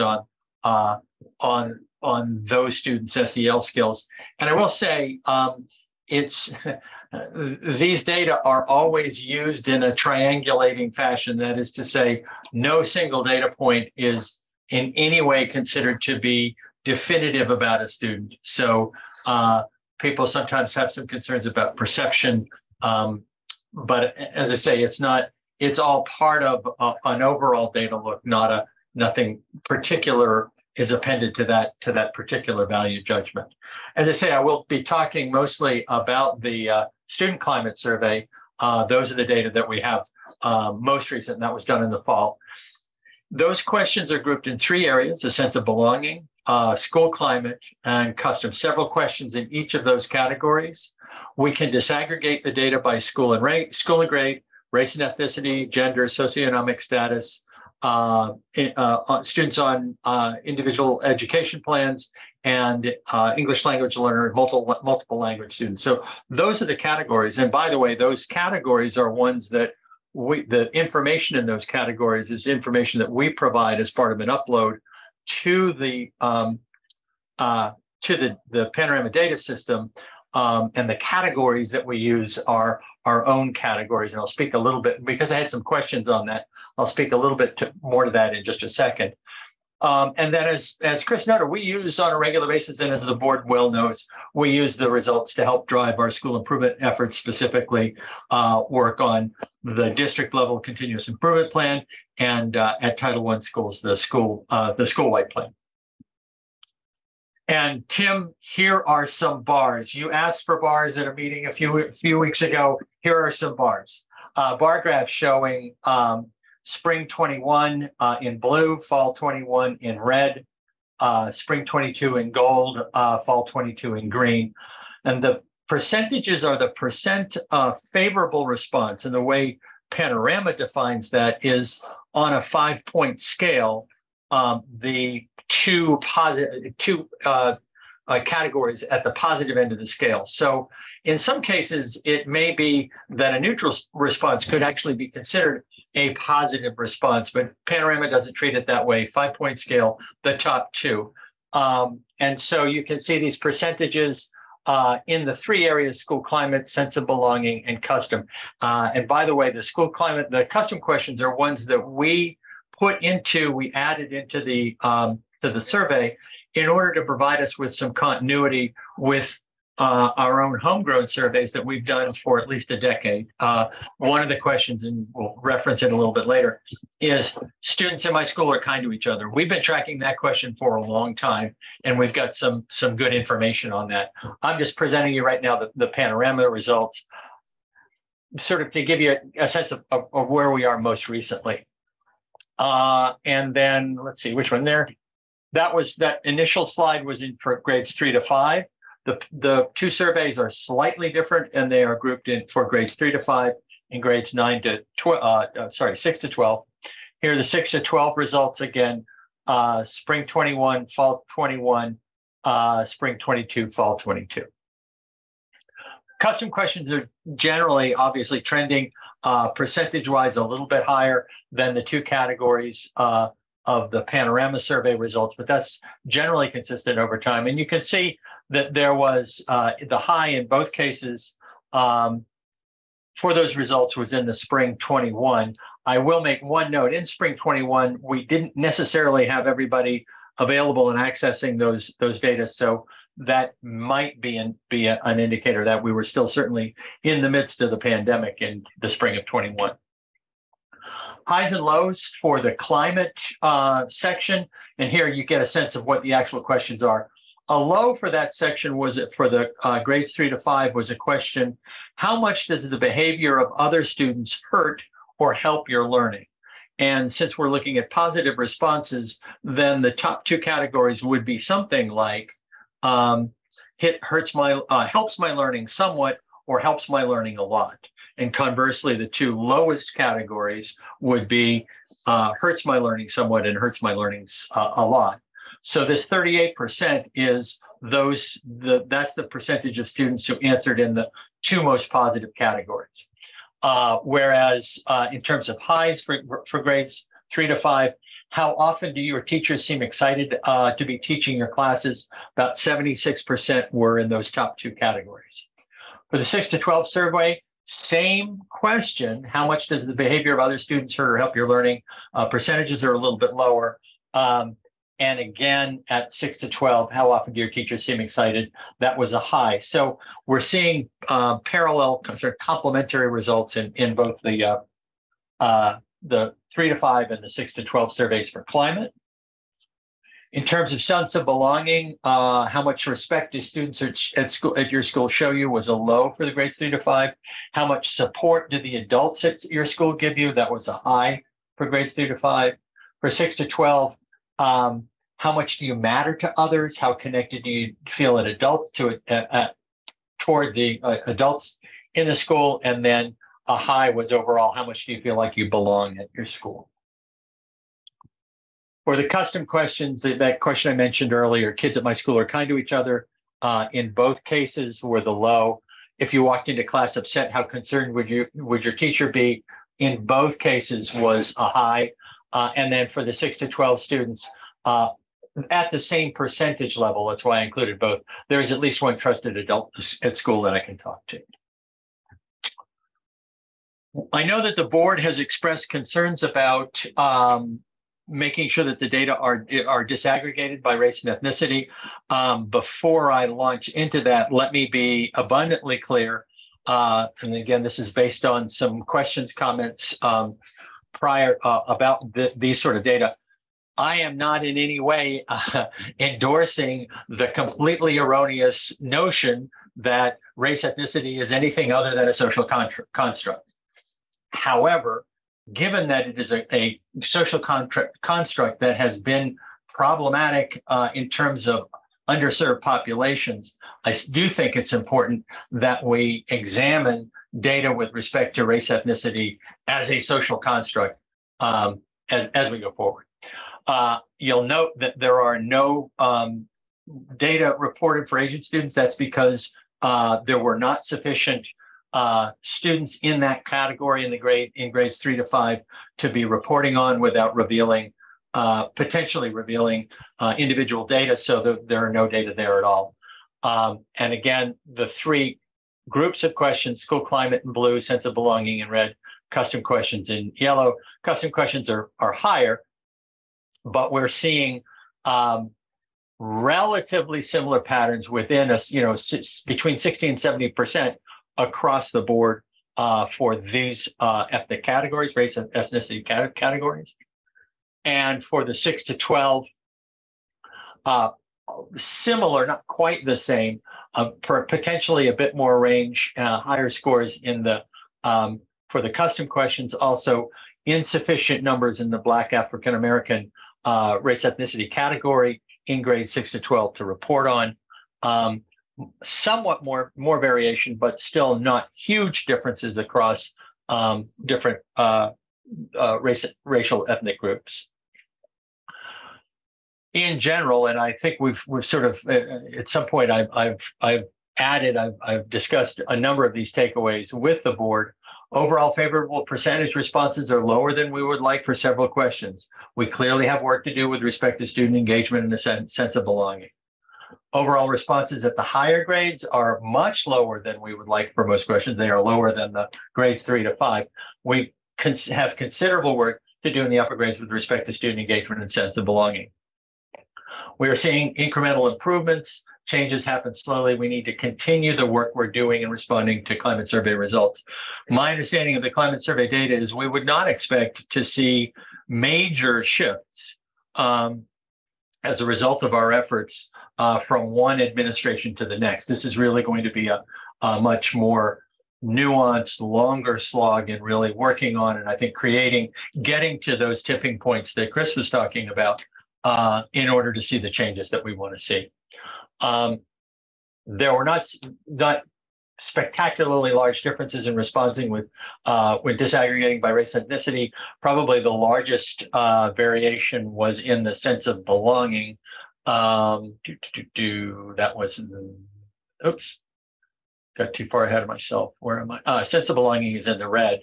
Sort of a little bit more variation in that red, and certainly more there. Multiracial students might be a category that we would examine for, look at the data a little closer, see if we can find some contributing causes there and address them.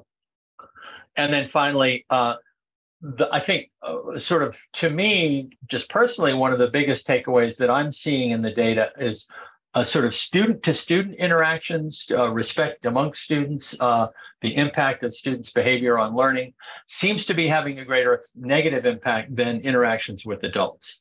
And that is where I will leave that. Chris, I'll turn it back to Chris, and then I think we can field some questions. Great. Kelly, are we okay on time? You want us to keep going as we're doing? Well, I guess if we can do it as efficiently as possible. I mean, we did start you guys off a little late, so we have to take that into account. Okay. So just a couple comments, Paul. Thank you really so much for all of that. One thing I want to just remind us that across the country, the scores in these various categories are always lower for the higher grades. This is not a Brad. Oh, could we have the slides back? Because I have a couple more. Yep. This is not a Brattleboro Windham specific issue. This is always the case.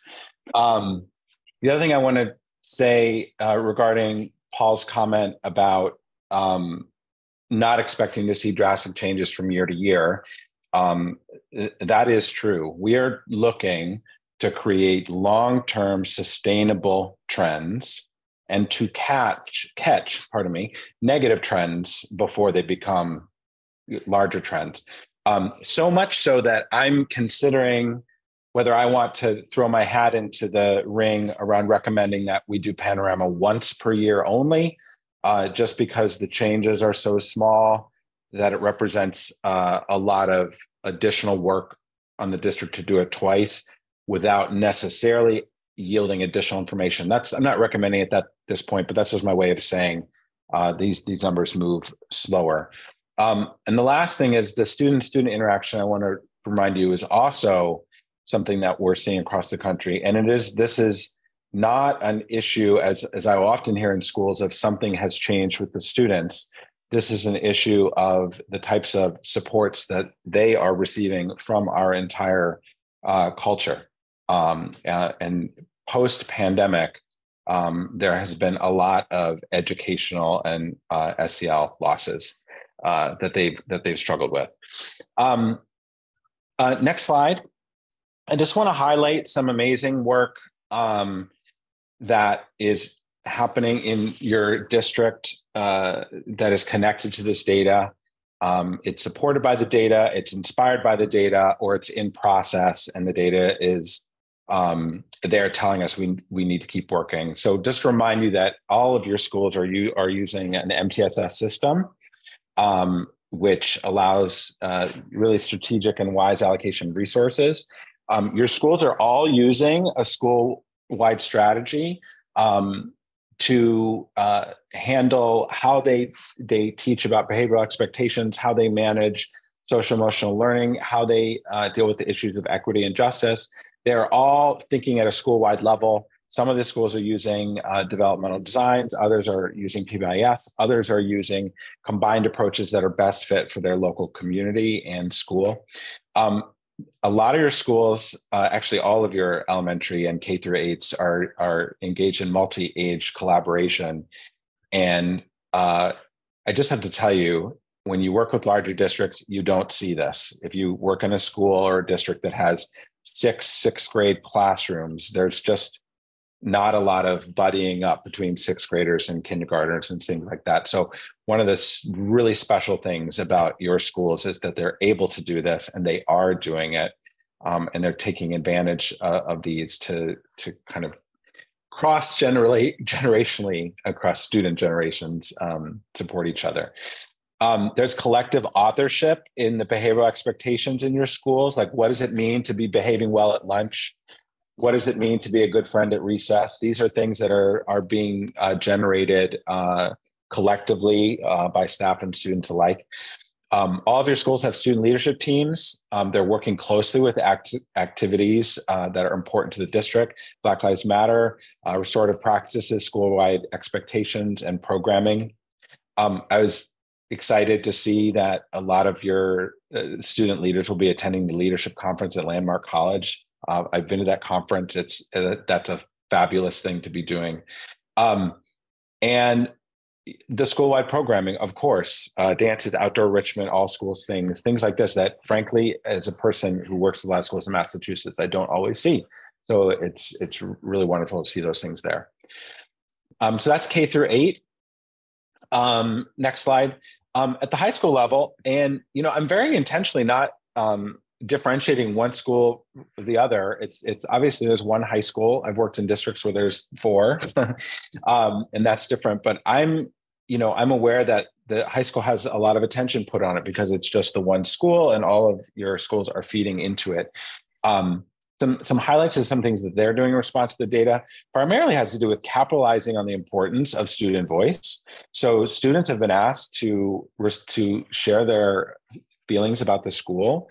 The school is responding by engaging, empowering the Student Advisory Council, which I understand is going to be leading a professional development around engagement and communication. Intergenerational communication between our current generation of students and our staff and faculty. It's really important. There are cultural differences, if you will, between those. So it's important to see that. Their ACT, their ACE time is being used for student-led improvement projects that are self-defined at the local level.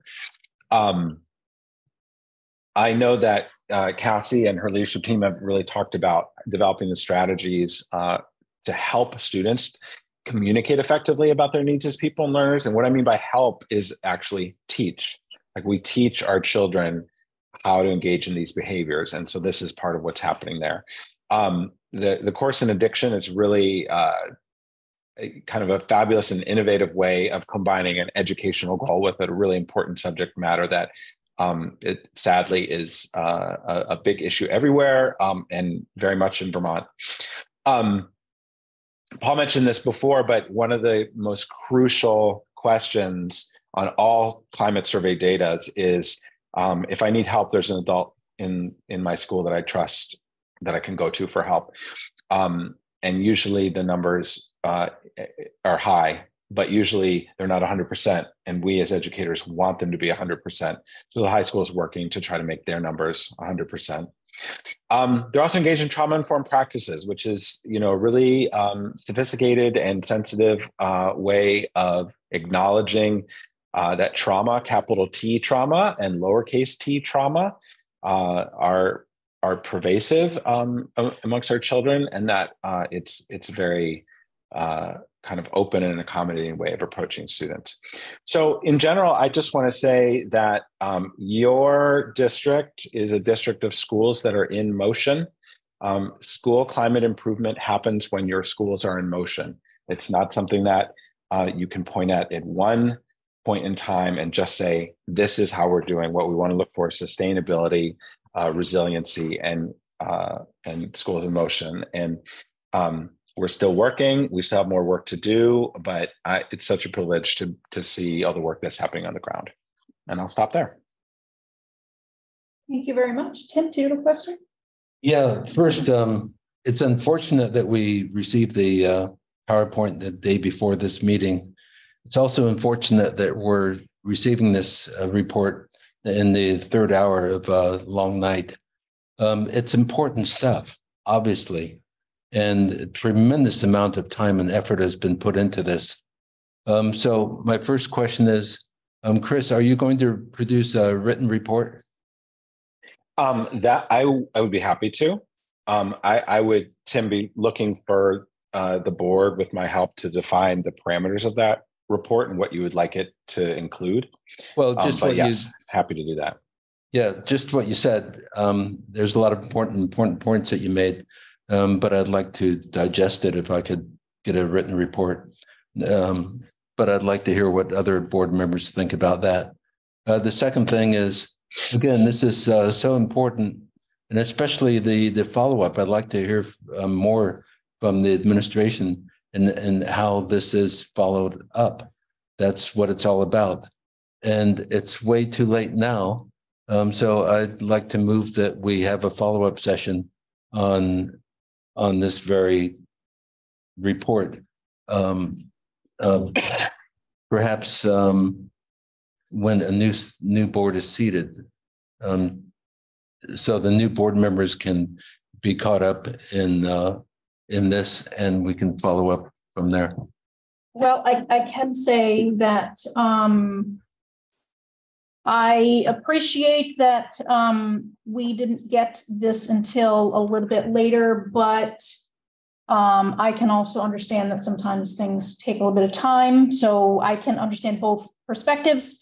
What I will say is that I don't anticipate that the next board meeting will be jam-packed, and maybe we can take the 2 weeks time to digest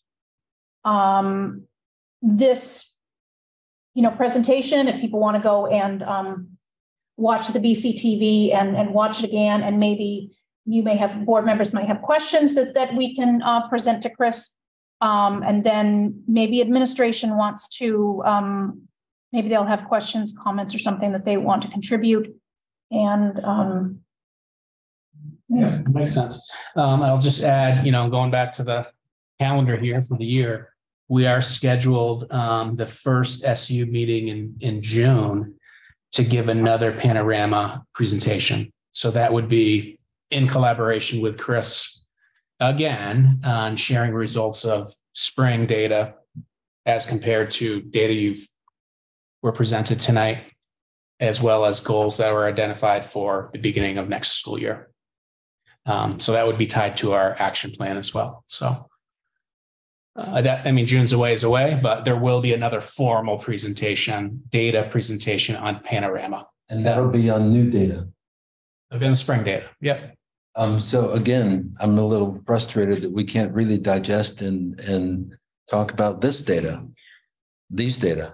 Well, we can certainly set aside a bigger chunk of time at the next board meeting that anytime. Yeah, we're more than happy to talk about it. I'll rescind my my motion, but just hear from other board members.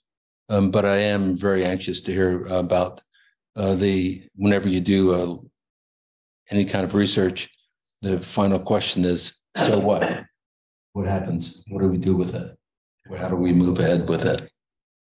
Well, maybe the administration can look at this and maybe they'll have sort of thoughts on where this information can lead them in their roles. If I might just respond briefly, the type of research we're doing here is a little bit different in the sense that the doing of the research is also an action. And so, school climate assessment is supposed to improve the climate. So I want to encourage the board to allocate whatever time you would like to ask questions and dig into this, and I will absolutely support that. But I want to remind all of us that what your administrators are doing is already, as part of their jobs and as their expertise as educators, receiving and digesting and acting on this data. That is what is already happening. So the kind of questions that the board and the public may have may be very similar. They may be different, but it's a different type of research in the sense that it won't necessarily come up with a finding like Brattleboro schools are like this.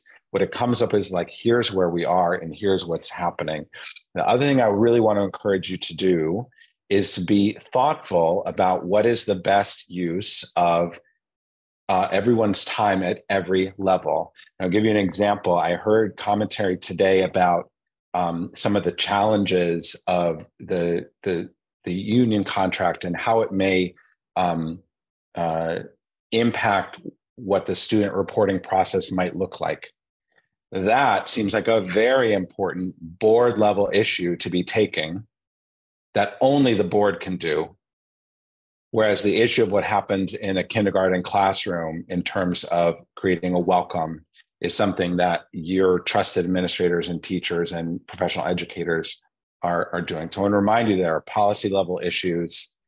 There are also issues that are happening at the state level in terms of state funding and state policies that the board can have a very positive impact on. One of the most important things that happened to your schools in the pandemic was universal free and reduced lunch. And that is a state level, kind of funding level, policy level thing that your school board can actually have an impact on in a way that I can't, in a way that your principals can't. So I want to remind you, like, the power of different levels of action, and that you already have really strong educational professionals doing good work, which I'm happy to support. And Tim, I will take as much time as you need at any point I'm asked to just continue to dive into it. Thank you, Chris. Michelle? Thank you. I agree with Tim that this is a lot to digest. It's a lot of information, and I think that that's a good thing. And I just want to thank you guys for that. I feel like this is a lot. This is what we've been asking for, to see this information, to see it with numbers, to see it broken down, to understand how needs are being assessed, what strengths and weaknesses are, and how goals are going to be determined. And we saw just the beginning of the strategies. I think it'd be really interesting to keep hearing from our schools about what the strategies look like and what they hope to gain, how they're going to measure success from using those strategies.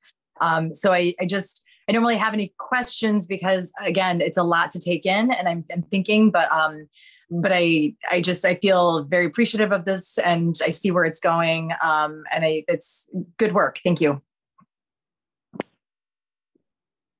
Keith, did you have a comment?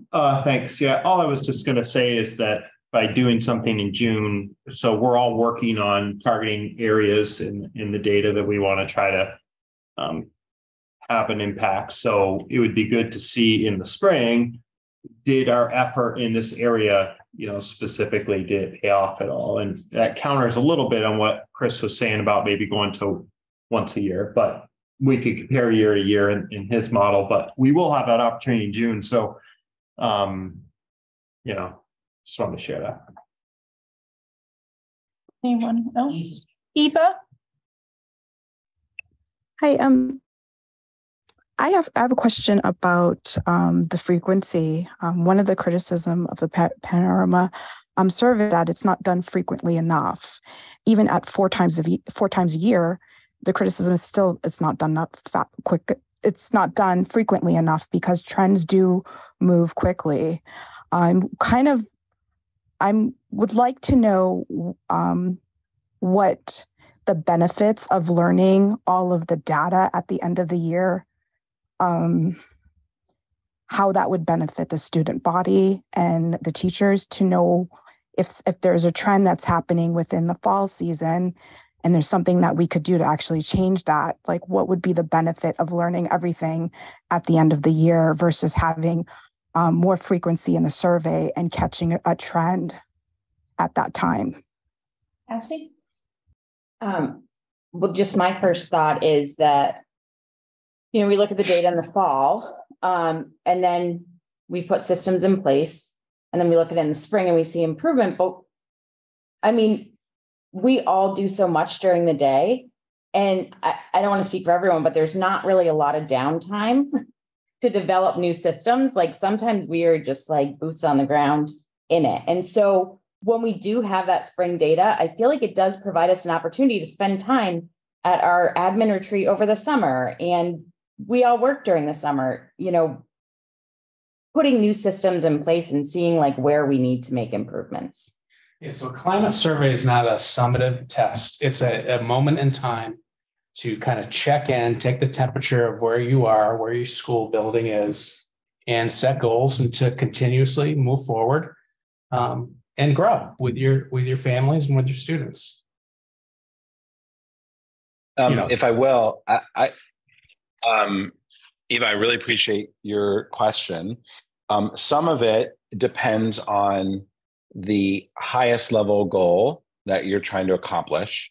If it's a macro goal, then you're looking at the overall trend of the district and the schools in the district over time.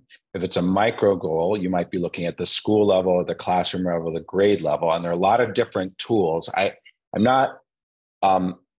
don't necessarily agree that Panorama itself is useful as a micro tool, especially when you're looking at the aggregate level. But I want to give you an example of how it can be used in conjunction with something that your schools do every day. Developmental designs as a particular intervention, PBIS as a particular intervention, all involve the gathering of data daily. Developmental designs has daily morning meetings where teachers are directly interacting with students and hearing what's going on. PBIS has data-driven teams that receive and respond to data in real time.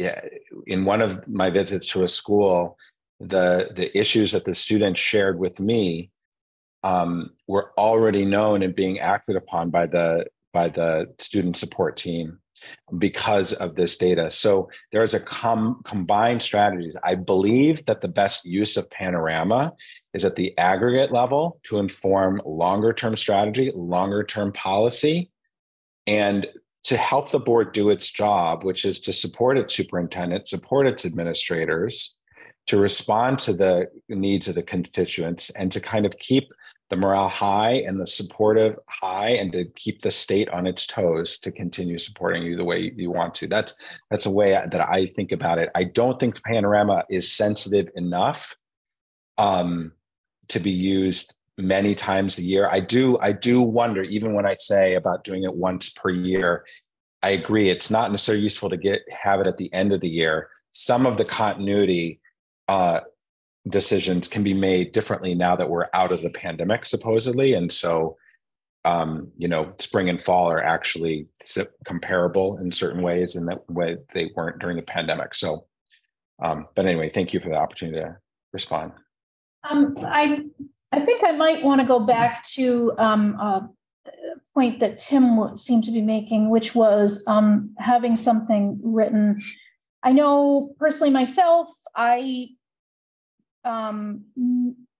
really appreciate having something in writing to be able to kind of look at and ponder. And I think regardless of whether we had gotten this, earlier or no, I think it's, watching the presentation is great, but I almost wonder whether it would be possible to have, I mean, you were able to do an overall of some of the questions, the highs and the lows, but there are, I'm sure, a number of other questions that I'm wondering if having some of that information in writing might be helpful for the board and or the policy committee, or, that sort of, I mean, some of these may be helpful for the policy committee or maybe leadership councils or whatnot. So Tim seemed to have been asking for some sort of a written report. I'm not sure what sort of format that would be, but I think the board, I'm interested in what the board members think about having some something on the actual responses to some of these questions. So we can have a better understanding what questions were asked. Tim, am I representing what your thoughts were? Sure. Okay. Thank you, Kelly. What are other board members think about that, about making such a request? Lana has Lana. Yes, absolutely. I echo the need for something written. I mean, not only is this really important information that the community should weigh in on, but we've spent a fair amount of money on it. So folks deserve to have the ability to reference it, ask questions, go back to it. As many times as we do it, we should have something written available on our website. Any other board? Oh, were you finished? No, that was all. Thank you so much. Okay, thank you. Any other board members who wanted to chime in on that, or does anyone, I mean, do we need a motion to make that request of Chris? We can. Okay, so I guess. Need a motion? No. We're asking for a report that we've already paid for, more or less. So is that something that you can help us out with, Chris, providing us with some sort of a report on? Absolutely.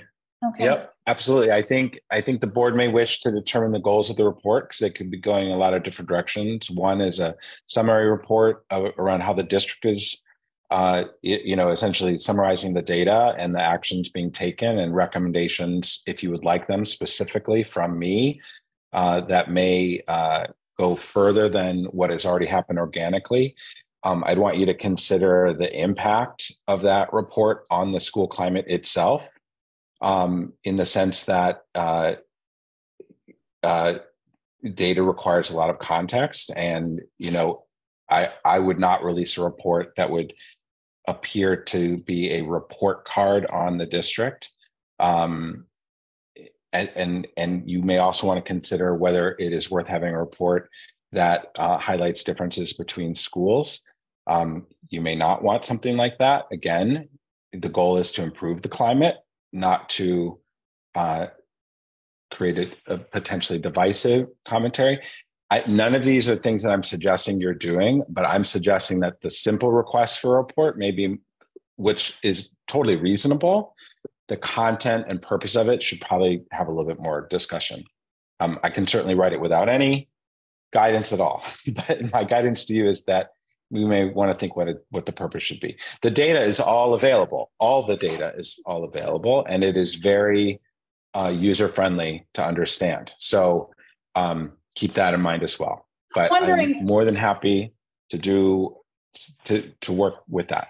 If we were to have you come back to our next meeting, and would you be able to sort of send the board an email to with these sort of things that we should be considering when we're asking for data, asking for some sort of a written report, Sure. so that when we come to our next meeting, we would then have those thoughts in mind and maybe already have some idea of what we're really asking for? Yeah. So if you're asking me, can I provide some written guidance about the what the conversation of our report should look like? Yes, absolutely. Yes. And just to remember, like a lot of the times when we're talking about problems in schools, we are talking about the long downstream impacts at the micro level of policies and economics and race and social culture and SEL, and equity and social justice. We're looking at micro problems in classrooms that are the downstream effects of much broader trends, and the board may wish to choose at what level it would like to operate. Does it want to operate on the policy level? Or does it want to operate on the classroom level? Does it want to parse the meaning of the word kindness, or does it want to be thinking thoughtfully about how all students can arrive at school more socially, emotionally prepared? They're just like different levels at which you may want to approach this question, and you want to be diverse in how you assign these roles to your different levels of your structure. So I will gladly put together some kind of general description of the types of questions you may want to answer before you ask for the report. And then I can be present to discuss that with you. Okay. And thank you very much. If I just may, I think a meta look at doing surveys itself would be part of that report. You've just been hired to do 1 year of a climate survey. So I'm sure the board would appreciate long-term suggestions on how to proceed, what future steps should be. Okay. Yep, absolutely. Hey, Cassie, and then this is quick. I just want to also say, and I know I said this before, we're going through our NEASC reaccreditation cycle, and we'll also be surveying. We just started this week surveying students and families, and I'm happy to share that data with the board as well, what we find in that, and that'll help rate the self-reflection, but it's not Panorama, but it's more data. So. Anyone else online before? Dave. Okay, Dave, and then we're going to move on. Great. Thanks, Kelly. I just wanted to remind the board, especially the members that were able to meet with Chris several times during the last year or so, that he's an excellent advisor as well as doing the things you ask. And I'd encourage you to consider putting together a non-quorum group again to sit down with him and kind of go through the options and then ask him to develop a proposal for what would go into the written report.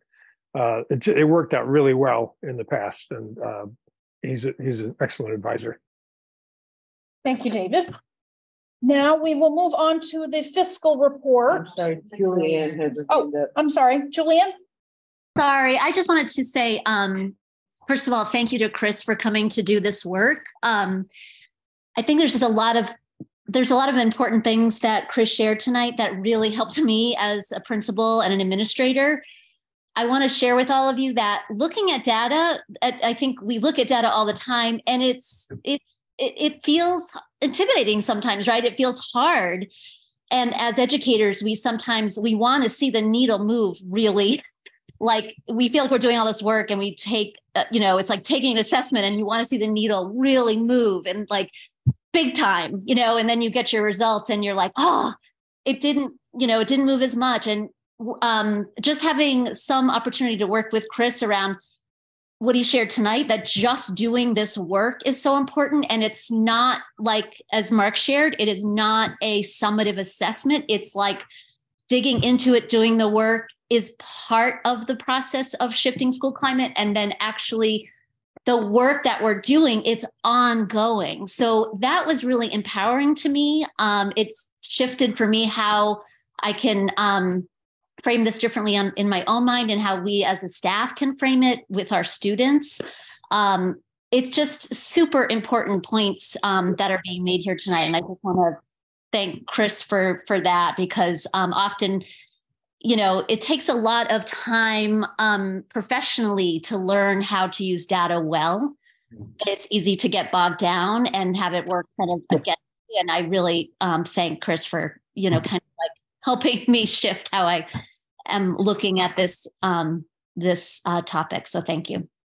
Well said, Julian. Thank you. And I want to make sure that there's not confusion. If I went to a Massachusetts school and was asked to do a school climate assessment and they said, what should we do? I would say, you should do what Windham's doing. You should be using a climate survey. This is not my survey. This is not Chris's climate survey. This is, I am working to bring as much kind of expertise and knowledge to a process that was already in place when I arrived. Had this not already been done if you were not already doing this when I arrived and was asked to do a school climate assessment, I would have said, let's do a survey. We need to start there. We need to have data. Your district was already doing that. They had been doing it for years. So I just want to echo, you own this already. You are already doing good work to try to turn data into action. I hope I can continue to help, and I hope I can continue to clarify it. But I know there's a lot of problems that we all are thinking about, but you're doing well compared to a lot of the districts I work with in other states. So. Thank you very much. Now we will move on. Now we move on to the fiscal report. Okay, I have a brief report. So I want to make sure the board is ready to consider bid awards at the next meeting. So that's the March 14 meeting. You may recall last year at this time, I presented the capital plan for fiscal year 23 and the board approved it. That was about 40 projects. We're well along the way of implementing those projects. Now is the time to get out the specifications and bid design work for next year's projects. So January 10th, I had distributed the capital plan for fiscal year 24, 25, 26, 27. So you would see that in your board agenda files. If at any point, instead of going through all of your historical agenda references, you can go to the website, central office, finance, and then under budget, you can always find the budget and the capital plan along with audits and financial statements there. So you don't have to kind of hunt around. So I just wanted to remind the board that we do want to have a similar vote as we did last year on the capital plan so that we can move forward with the design and bid development for all of those projected projects. There's 38 of them next year. But specifically for March 14, we do have the bids for the band's locker room improvement. So we want to have a bid award for that. And also for the Oak Grove playground improvement and handicap ramp. So we want to award those bids and move forward with construction.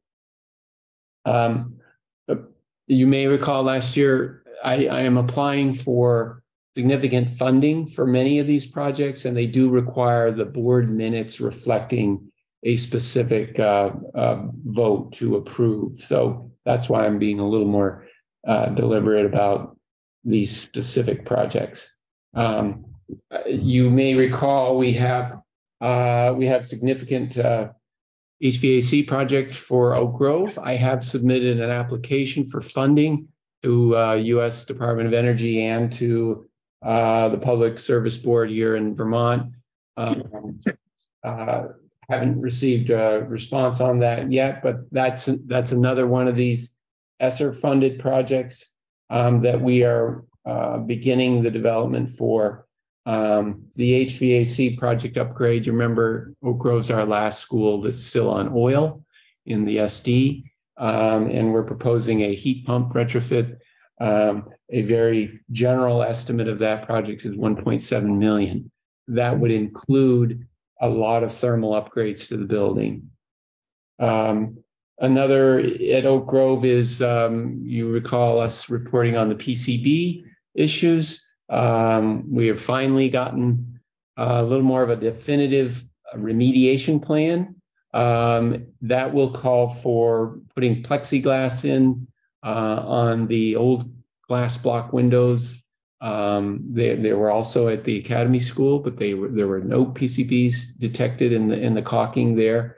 But we're moving forward with that project based on the Department of Environmental Conservation's approval as fast as we can get contractors to complete the work. That will also require a bid project for the removal of those windows over the summer. So I'll have that proposal for you a specific project approval, probably next meeting as well.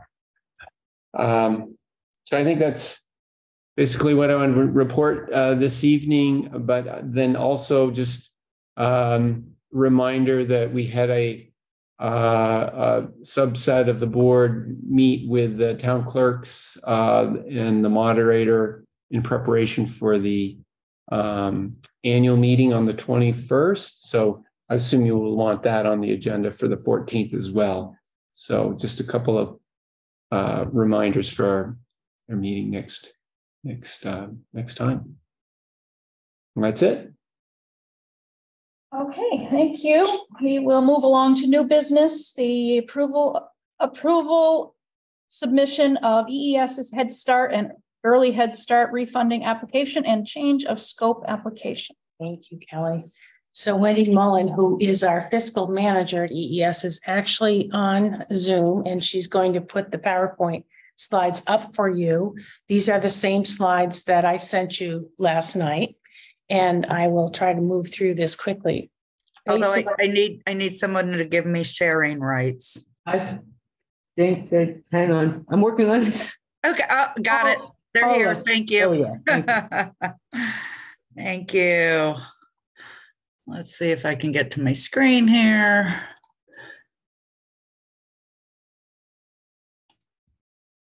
All right, there we go. All right, Deb, you're on. Okay, thanks, Wendy. So we do have 3 actions that we are hoping for your approval so that we can submit to our Head Start funding source tonight. The first is our annual refunding application or continuation application. The second is our annual ability to apply for COLA and quality improvement. Those numbers are there for you. I'll back up. The annual refunding amount is $3,163,282. And that breaks down to funds that are specifically for programming of early Head Start and Head Start services, and then about $56,000 of training and technical assistance funds. The COLA, we don't have the exact numbers yet, but we've received the formula and they give us a percentage based on our annual funding amount. So based on our calculations, we're expecting to be able to apply for a total of $174,032 in COLA, and then $67,200 for quality improvement. And then I want to talk to you about a change in scope application, which involves no change in funding, but it certainly changes the scope of what we're providing at EES. So quickly, for those of you who participated in the training that we brought to you from the New England Technical and Training Assistance folks from UMass Donahue now a few months ago, we are in a 5-year funding cycle. That's how Head Start programs are funded in this country. And we're currently right now in year 3. The application for refunding would be reflected as our year 4, which begins July 1st. And then next year, when we're preparing for the 5th year, we'll be preparing a comprehensive application for another 5-year cycle. And you have these notes, so I'm going quickly. There's lots of information. You also have a copy of this announcement that we received that gives us the numbers that I articulated in terms of the funding amounts that we're able to apply for to continue operating Head Start and Early Head Start. And that invitation proposes that we serve 184 slots. That breaks down to 112 for Early Head Start services and 72 for Head Start. Wendy is scrolling those numbers up for you again, and I've just read that to you. And then again, the $56,000 for training funds. I think we're good, Wendy. Oh, and it's due April 1st, which is why I'm in a tear to get your approval, or at least have the first conversation about this tonight. The COLA, again, You have the announcement that was in your packet, and they encourage programs to use the COLA. This year it's 5.6% to increase staff salaries. We certainly use those funds every year to do that. They give us the 5.6% based on our total funded amount. So not all of our funds in our program are for salaries. So we have a little bit of extra money that we will be proposing to use to offset a 12% health insurance increase that we will be absorbing. So we're hoping those funds will help us take care of that for next year, or actually starting July 1st. And then the quality funds, we are hoping to be able to use to continue funding 2 behavior support specialist positions that we've had in the program now for at least 5 years. Those have been funded through some specials Vermont Strengthening Families grant monies that are actually coming to an end in March. And those behavior support specialists are in the classroom working with staff and working with teachers and families to really encourage and support children in having success in their preschool experiences. And then again, you have the funds there. We're hoping for $174,000 in COLA and about $67,000 in quality. The change of scope. So to give you a little background that's not in your slide, since the pandemic, we have been unable to open 4 classrooms, and we've been unable to serve 20 of 40 home visiting slots. The classroom closings are due to a lack of staffing. We have been unable to recruit enough staff to keep those classrooms running. The home visiting slots are a combination of a lack of staff. We haven't had those positions filled now for 4 years, and a lack of need or interest from the community. Families of young children really are looking for classroom settings for their children. And so there are about 70% of the Head Start programs in this country are struggling with these same issues. They're under-enrolled.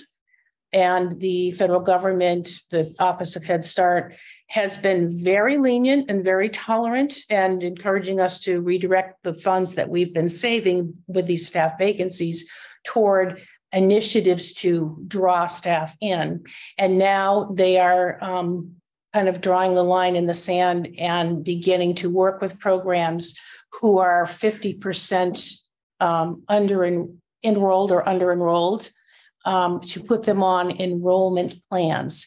In our program at EES, we are 84% enrolled in Head Start and 57% in Early Head Start. So we've missed the first round of receiving that letter, but the second round is coming, and we anticipate we will be in that round, probably seeing that letter that will put us on an enrollment plan around April. Now, when you're on a plan, actually, they're looking for corrective action steps. And in the change of scope instructions from the federal government, they are encouraging us to redirect those funds, reduce our enrollment and redirect those funds to increase staff salaries as a way to really attract and build the quality of our program. And then further down the road, we can apply for expansion funds again to reinstate those classrooms or services. So in our change of scope proposal, we are proposing to reduce 40 slots, 28 in Early Head Start and 12 in Head Start. And those are slots that are currently not filled by children, nor being served by any staff members. So there will be no displacement of services to family, and certainly, we would not be unemploying any staff member. We, at the same time, we have partnerships with Mulberry Bush. We have partnership with WSB, and of course, we have a collaboration with Oak Grove. We will keep those. Those are really robust partnerships. And in this proposal, we're actually moving a few of our vacant slots in early Head Start over to Mulberry Bush. So we're actually going to be increasing in that way. All said and done, we'll be eliminating 12. The proposal is to eliminate 12 staff positions currently vacant and 40 slots.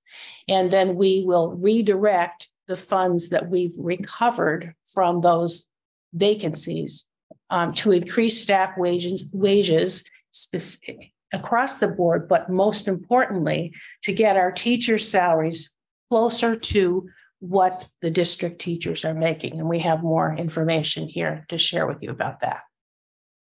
So we've been collecting lots of data, and I just got a little snippet of some of the data that I've collected. So currently, wanted to highlight a couple of our positions, but like lead teachers highlighted here in kind of a orangey yellow here. Our current salaries for our staff are $36,000 to $44,000. We plan to give in this middle column a 5.6% increase, and then the change of scope. If we submit that and redirect salaries, we hope to increase our salaries to a range of 43 to 51, which would be about a 12.5% to 18%. In comparison, we've also pulled some school district data. Whoops, sorry. And you can see a certified teacher, which we feel is most comparable to our lead teacher, a certified teacher with a BA, no experience. Next year, we'll be making $50,147. So our proposed goal of getting our high end of our teacher, which would be a BA with probably more than 5 years experience, but getting them up to 51,000 would make us feel pretty good, although there still is the gap in terms of our teachers work full day, full year, and a school district teacher, I think, works about 185 days. But we're making progress, and this would significantly move the needle for us. Other data we're looking at is kind of looking at the teacher assistant. Currently, we're at a range about $15 to $16.36 an hour. Again, giving 5.6 and then getting them up with the change of scope a little bit higher. We really feel our teacher assistants are kind of entry level coming in, very comparable to the para educator. Next year, they're looking like at $17.31 for year one person. So we're getting close to those numbers. So this would help us make some significant strides in increasing our salaries so that we can attract teachers into the field so that we can then build our capacity back up. And just in general, this is our current funded enrollment at 184. And then we're going to go into proposed, and you can kind of see these highlighted areas where we were making changes here. So we're going to reduce 2 classrooms, 1 classroom. We're going to increase our collaboration, and we're going to decrease our home-based slots, bringing us down to 144 slots, which is about a 21.7% reduction of our funded enrollment. And what this proposal does is it still leaves 1 vacant classroom, an early Head Start classroom. We can locate it anywhere, but we are targeting the Westminster community. We were, before the pandemic, operating with 2 Head Start programs there and 2 early Head Start programs. And then for 2 of the 3 years that we were rolled back because of the pandemic, we only had 2 Head Start classrooms. This year, there was more of a need for an early Head Start classroom, so we have 1 and 1, but we'd like to keep that vacant early Head Start classroom out of this proposal, with every hope that we can find 3 teachers to open that classroom in September. If we can't, and it rolls around to be 1 year after we get the enrollment letter, the feds will take money back, and they'll do a cost per child allocation and pull that back. So we had to really think about that because, you know, it's a matter, we didn't have a crystal ball, but we really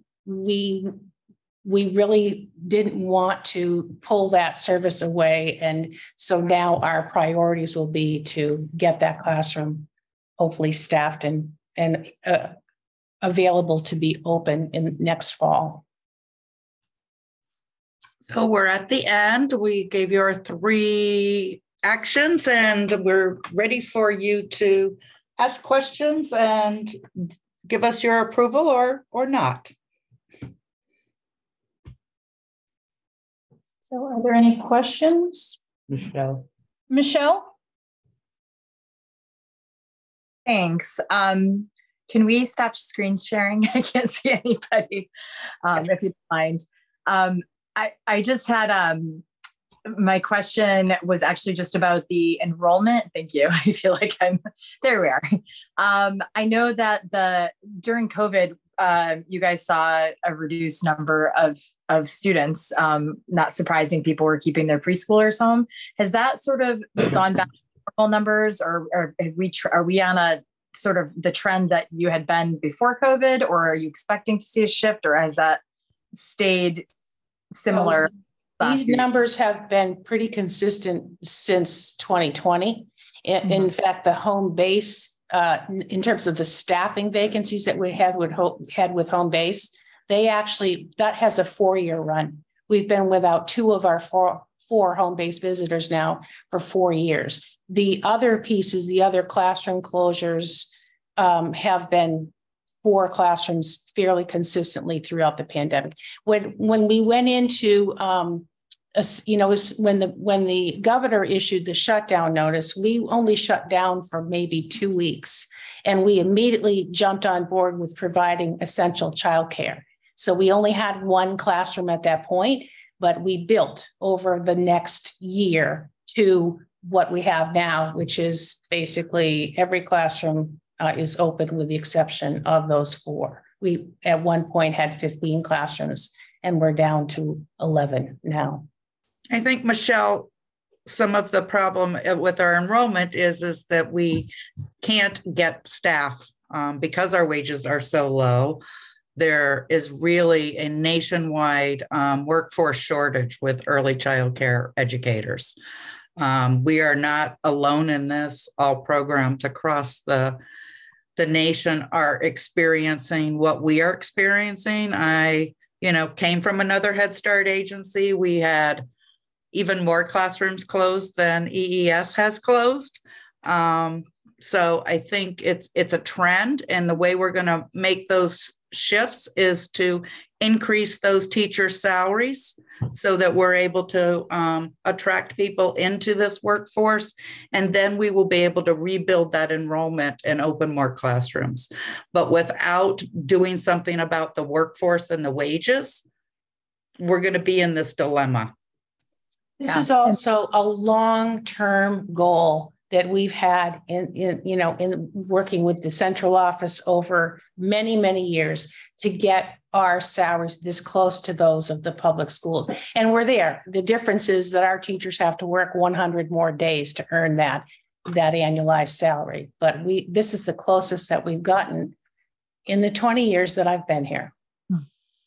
I just will add, thank you for explaining this to us. And I know that teachers, and especially preschool, don't make enough money, but when you see it plotted out like that, it's like a hard hit to sit with. I think when you look at it, the top line there, that 51,000 is not very much to live off of, especially in our area. And so I'm glad that you're finding creative ways to expand and be able to offer more to the teachers. It's well deserved. So thank you for your work on that. Thank you. And I have to say that there's not a guarantee that this will automatically be approved at the federal level. There will probably be negotiations, but they are encouraging all of us to do this. So I'm very hopeful. Is there any more? Robin, did you I was just going to ask, can we approve all 3 of these applications on one motion? Great. Okay. I move that we vehemently approve all 3 of the grants as requested. I second that. Okay. Thank you. Thank you. I think we'll give that to Tim. We'll thank you, Robin, for making the motion. And thank you, Tim, for the second. And Wendy, if you have any questions on the actual motion, then please let us know. All those in favor of vehemently approving the 3 grant application requests, please signify by saying aye. Aye. Any opposed or abstentions? Okay, so we have approved it vehemently. Thank you. So we are quickly moving on to the Policy and Amendment Committee, policies to be presented to the SD board. So we have one that was on and one that it sounds like has shifted. So we're going to quickly try to move through those. Deborah, you're on. Yeah. Kelly, I'm sorry. I'm sorry. I just, for the last few times we've dove in, I just wanted, can we make a motion and be formal and just make a motion to extend our meeting? We've already been an hour overdue, but just make a motion to extend the meeting for 30 minutes. Sure. Are you making that motion, Michelle?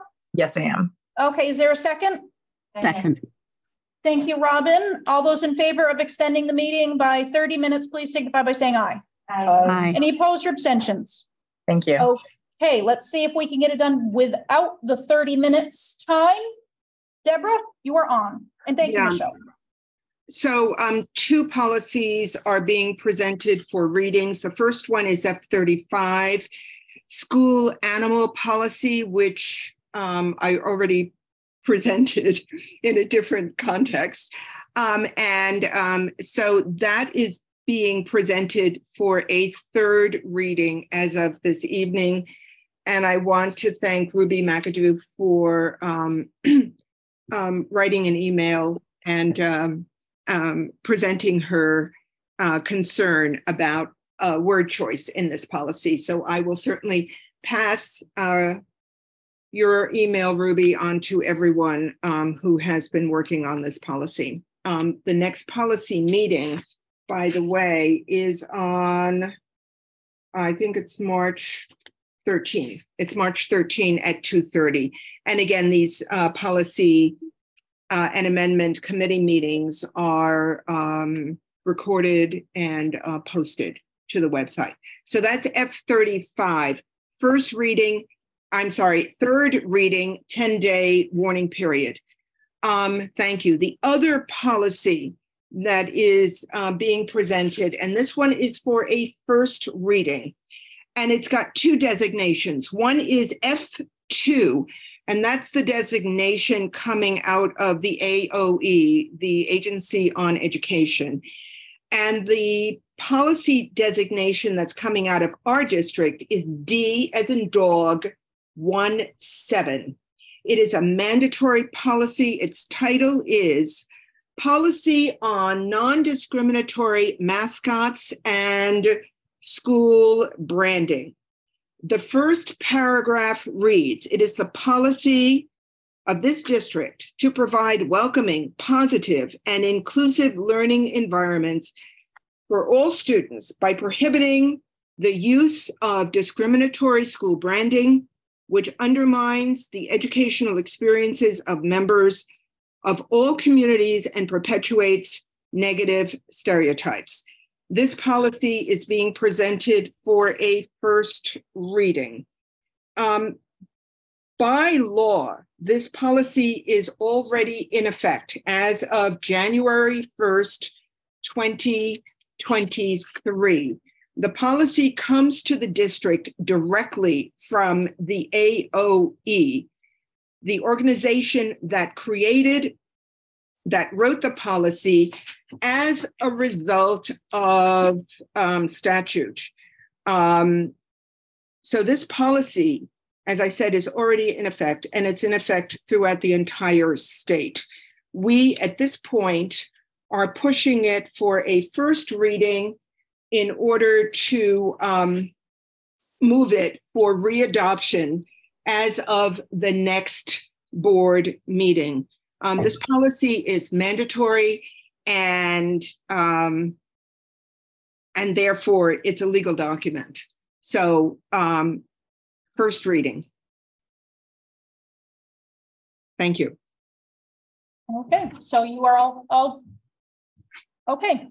That's it. Now, Thank you, Deborah. We are now ready to move on to the last, which is the executive session. Is there a motion to find that premature general public knowledge would put the public or a person involved at a substantial disadvantage? So moved. Thank you, Deborah. Is there a second? Second. Thank you, Liz. Okay, so all those in favor of, we didn't vote on it. Oh, got in trouble last time. All those in favor of finding that general public knowledge would put the public or a person, an individual at substantial disadvantage, please signify by saying aye. Aye. Any opposed or abstentions? Okay, thank you. So is there a motion to go into executive session under 1 VSA 313A1E pending or probable civil litigation or prosecution to which the public body is or may be a party? So moved. Thank you, Sean. And it sounds like maybe Deborah is making a second. Yeah. Okay. All those in favor of going into executive session as indicated, please signify by saying aye. Aye. Aye. Any opposed or abstentions? Okay, and there will be no action taken after this. So, I have a question. Sure. I thought that you changed the purpose of this executive session to the disciplinary or dismissal or something or other, not to pending or probable litigation. Litigation, you said. I have it written down here, and I believe I read it right from my. I read it right from my page here. And I have one of the other board members has indicated he has written down on his agenda that it was civil litigation, that was the reasoning. So. Okay, thank you. I heard something different at the beginning. Okay, well, if you heard something different and you can indicate from the BCTV audio, then I will make that correction public at the next meeting. But thank you very much for the inquiry. Wendy has her hand up. Wendy? Yeah, thank you, Madam Chair. Two things.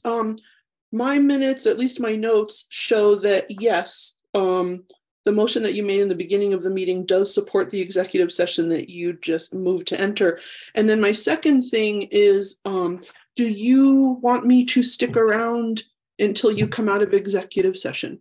No, there will be no action taken, and the clerk can send you the time that we are done the executive session. Okay, thank you.